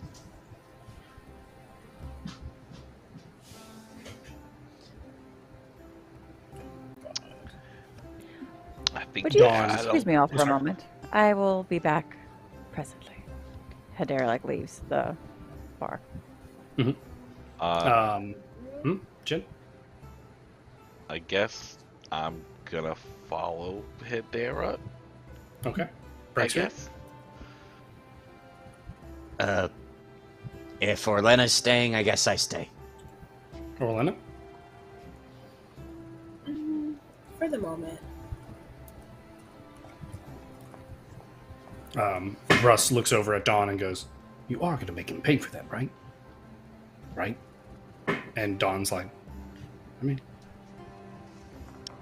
you're going to pay for that, right?" And where are we going, Hedera? I am going to my forest. We're near the edge of it. And where in the forest are we heading? I'm looking for Gabriel. So I'm kind of just aura sensing to see if I can find him. You would feel him in the heart of the forest. Okay. I was kind of sensing like something calling to me while we were in the bar, so I'm trying to follow it out. So. Perfect. As you walk, Jin is following you, and the forest seems in really good spirit. Like there's a good amount of animals about there. You hear birds. You like can smell like a good, healthy ecosystem of, not too many predators, not too much prey. The only thing that feels a little different is the amount of mushrooms present, but it doesn't feel invasive. But you are like, it's a lot of mushrooms. As you make it to the heart of the forest. As always, it's in a what both in the same vein feels open and like closed in and protected. A flower lights up a small domicile as your flower has birthed from its original one and is in now more full bloom. A tree has kind of grown around it, and it is kind of the sanctuary that both Sequoia and Gabriel are currently occupied in. It is my tree. That's where they are.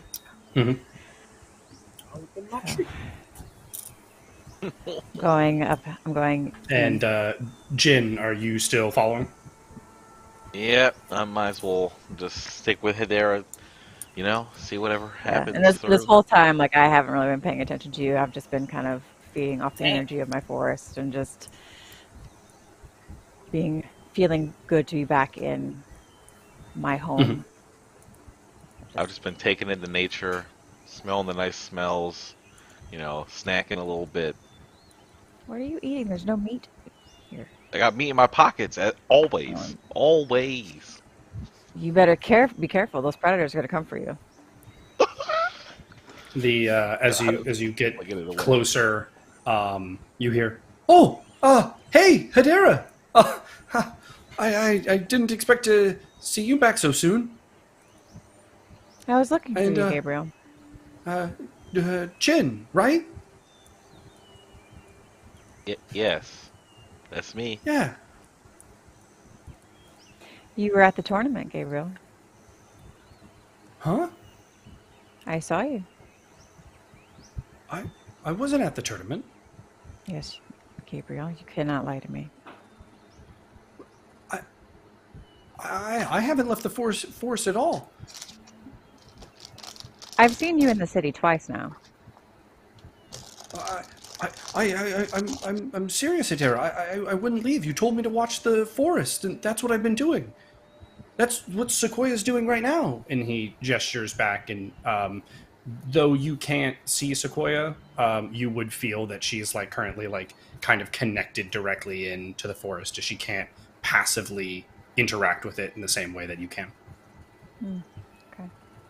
Well, when she's like this, she doesn't want me to leave because, she can't move. Who have I been seeing then? I don't know, but it's not me. I wouldn't have left the forest with, I mean, I have left once, but I mean, Sequoia, knew I was leaving, and I didn't go to Ambervale. How did you know Jin then? He was one of the ones who helped save you when that thing was here. I didn't like that thing at all. Right. Bad. Been trying to forget that. I'd just like to roll an insight just to see if he's telling the truth. Sure. Oh. I mean, I was about to test that theory, but okay. Perfect. Well, let's grab one for Hedera as well. Oh, you don't need me whatsoever. That's okay. That's okay. He's so believable. I'm in my element. I'm in my home. Okay. Powers restrained. You would feel very confident that he is telling the truth. You can tell there's something that he's like trying not to say or bothered by. Like there's something behind his words, but you would believe him that he is not lying. Okay. So I walk up to him and I put like my hand on his chest. Oh. Gabriel. Yeah? You do not have to be afraid of me anymore. I have forgiven you. Well, and he like drags his right foot like in like the ground. It's more that, well, one of the things we're trying to fix still is one of the seals of the forest was damaged. It didn't break, but it is something that we're trying to work on. It's actually what Sequoia is doing right now. But I mean, we didn't want to call you because we're handling it. You're doing a fantastic job of taking care of my forest. I'm proud of you both. Thank you, Hedera. Which seal was damaged? It was just one of the smaller ones, and he like goes over to the tree as he can't like pull up magic, and kind of gives you a rough idea, like within the story of the bark that like kind of displays the forest to you, that one of the smaller seals on like the coastal fringe that helps like deal with protecting against like salt water and things like that is damaged. It's not broken, but it is damaged. Perhaps I can help you with this while I'm here after all. Well, I mean, I can't really do anything at this point. You'd have to talk to Sequoia, because I mean she's the one trying to repair the seal right now. I'm sorry I lied about what she's doing, Hedera. It's okay. I understand. Let me go talk to her. Can you make sure that none of the wolves attack Jin for the meat in his pocket? Sure. Down. Oh. Hedera, wait. I don't know how this magic works. I'm holding my pockets to make sure, no meat comes out to be yoinked. But I don't know how this magic stuff works. But do seals just break? Like, how does that happen? That's what I'm about to find out. I'm going to talk to Sequoia. I'll be right back. As you go into the as you go into the building, into the heart, Sequoia has like vines wrapped around her hands. They're wrapped up like they're near her ears, covering her eyes, things like that. I walk up and touch her cheek lightly. Sequoia? The vines like recede, and she's like, "Oh, Hedera! Hello, dear. What brings you back to the forest so soon?" I was coming to ask Gabriel about his doings in the city, but there seems to be some kind of confusion. I think there's someone passing as him. But he's informed me that one of the seals is damaged in the forest.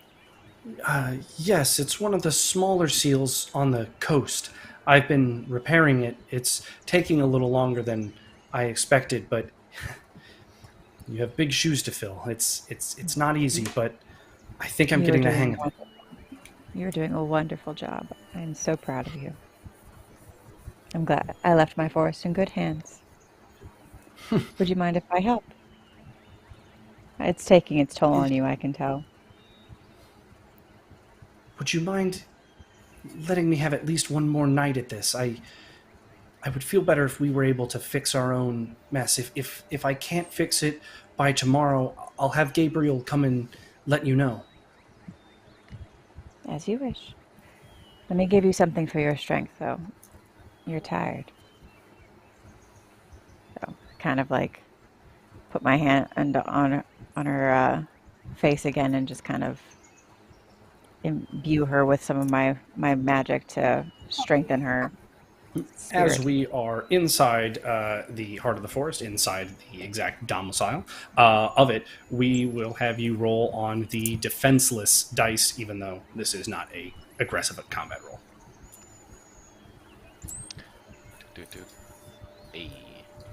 And you feel a good amount of energy, like breathe into Sequoia, and the vines around her kind of like bloom a little bit, like small little flower buds and things like that.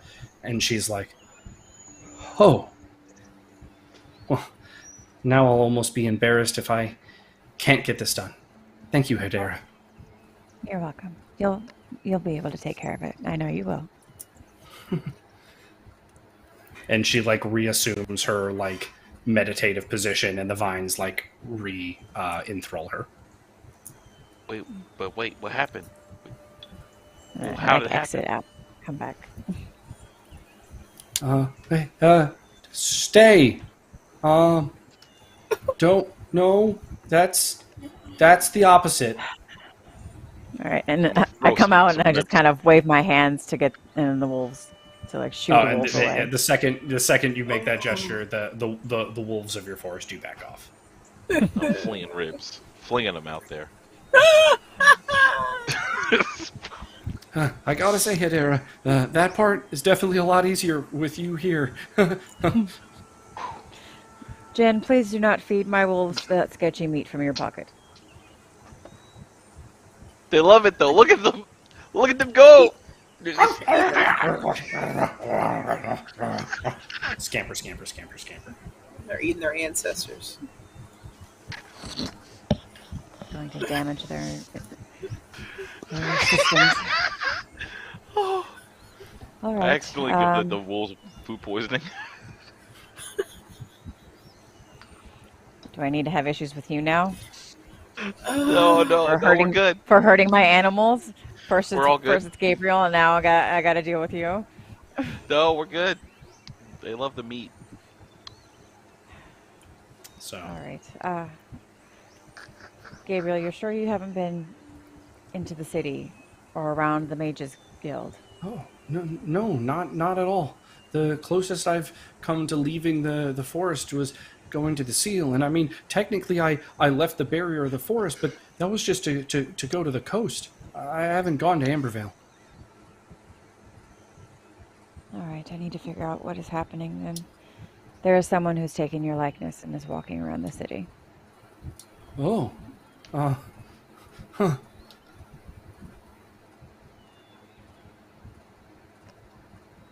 Keep protecting Sequoia. You're doing an amazing job. Of course. And he like trots back over to the entrance of the heart. All right, Jen, let's go. Orlenna and Breakspear, is there anything that you would like to interact with inside the bar? I'm not even sure if we have more questions. I feel like I wanted to at least look around to see if anyone seems like they're paying more attention to us than they should. So even a cursory glance around the establishment would show that the only patrons really like left, and as you look around, you're like, this place is still recovering from whatever parties were happening before the festival opened, but it's like just people that are too drunk to have left. Like they're just like passed out on the table, or they're just like, huh? Didn't you say that the town looked like run down and like abandoned? Yes, yeah. It looks more like that it got run down in a night. Like there were so many people here, and then they all left to an area. And it was just such a surge of people and party and drinks and things like that. And then that whole group was like, oh, well, we don't party here anymore. And that it's just like still in a recovery phase. So people still live there. It's just kind of trashed. Yeah, exactly. Like the shop owners, people that actually live there are like cleaning up the streets and things like that. Like New Orleans. Oh, okay. Yes. It's not that bad. When the tourists go down to New Orleans for Mardi Gras, and everyone's just like, they use the bulldozers. Hurt. The party is reconvened. You would know that you are getting close to needing to go back to the city if you are going to make your security detail. Okay. Well. Anything? No, I think we're going to head back. Perfect. As you you head back to the show, you all are like the stage. You're like kind of in front of it. You're making sure that people stay back and stay away from like getting on the stage, especially from the front and things like that. And like at first, all of you are like, okay, we just got to keep some people back. The crowd is anything but a fancy affair. It is people like cheering and reciting lines alongside of stuff. Like anytime like the thespians are doing something, whether it's dance or acrobatics or like a song like part plays, things like that, like people are like like just super into it, like, and it's like a raging crowd, and they're pushing like Hedera multiple times. You've had to like reinforce the fence line with vines and barriers. Jin, on like you are just basically like jumping from side to side, like keeping people back with like non-lethal, like nope, you're not going this way, nope. Orlenna, you're microdosing people to keep them a little more calm and chill. Just like across the board, just keeping everyone, seems legit. Breakspear, you're like using your new clout to like keep certain people like, yeah, why didn't you do me a favor? And like, like I'll keep your buddy back, and people who are like, oh yeah, I'll do Breakspear a favor. Awesome. Hey man, be cool. Be cool. People's champ. And the big final like crescendo happens, and all the thespians are a part of it. It's a dance routine into acrobatics. Zai and Bash are just playing their hearts out as you watch like Zai play what just looks like a lute. Sounds are coming out of it that aren't possible with that instrument. The lights, the torches, everything around the ambiance changes, and then this final monologue begins, and it's delivered in this crazy, just word for word, everything's perfect. And as the longer the monologue goes on, the crowd gets more and more like into it, and like it settles down to this eerie, everyone's just reciting this like monologue along line for line, bit for bit. And it's all about the final moments of the Age of Darkness and the what led to ultimately the fall of darkness here in Ambervale, paying tribute to the heroes that gave their lives to do such a thing.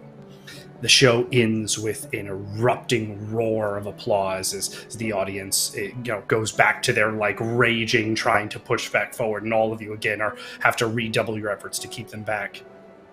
And then a hush whispers over the crowd as all the torches flicker purple, and the curtains open back up again, and the actors and actresses, the thespians, all walk forward and begin bowing, and as they get their curtain call, and before all of you, the lead actor person goes from this grotesque, hideous looking, this war-torn hero who's just given everything and become brutalized, and then before your very eyes, in a split second, you're looking at Okram as he transforms back into himself, and he looks at the crowd and he takes a deep bow, and as he's bowing, he looks at the four of you and he goes, "Great work," and comes back up, and roses and things like that are all thrown onto the stage, and the curtains close again, and the show is over. And that is our session for the evening. Look, easy work, right? oh gosh, all in a day's work. So simple. Oh. You gotta stand here and keep people from rushing the stage. Oh no! All you had to do was drug an entire crowd. I mean, that's hey. And a little bit for you, and a little bit for you. It's like giving communion to the exactly. Yeah, it's future customers, right? Free samples all around. Exactly. Get them hooked. But yeah, so that is our session for tonight. It's been an absolute blast. A lot have happened. A lot of legacies are being forged, and some storylines are coming up. What's Mercy? I love that shirt. Let's get it made. But for tonight, thank you all for watching. Thanks for hanging out with us, and until we see you again, have a great night. Goodbye. Have a nice night. Thanks for watching.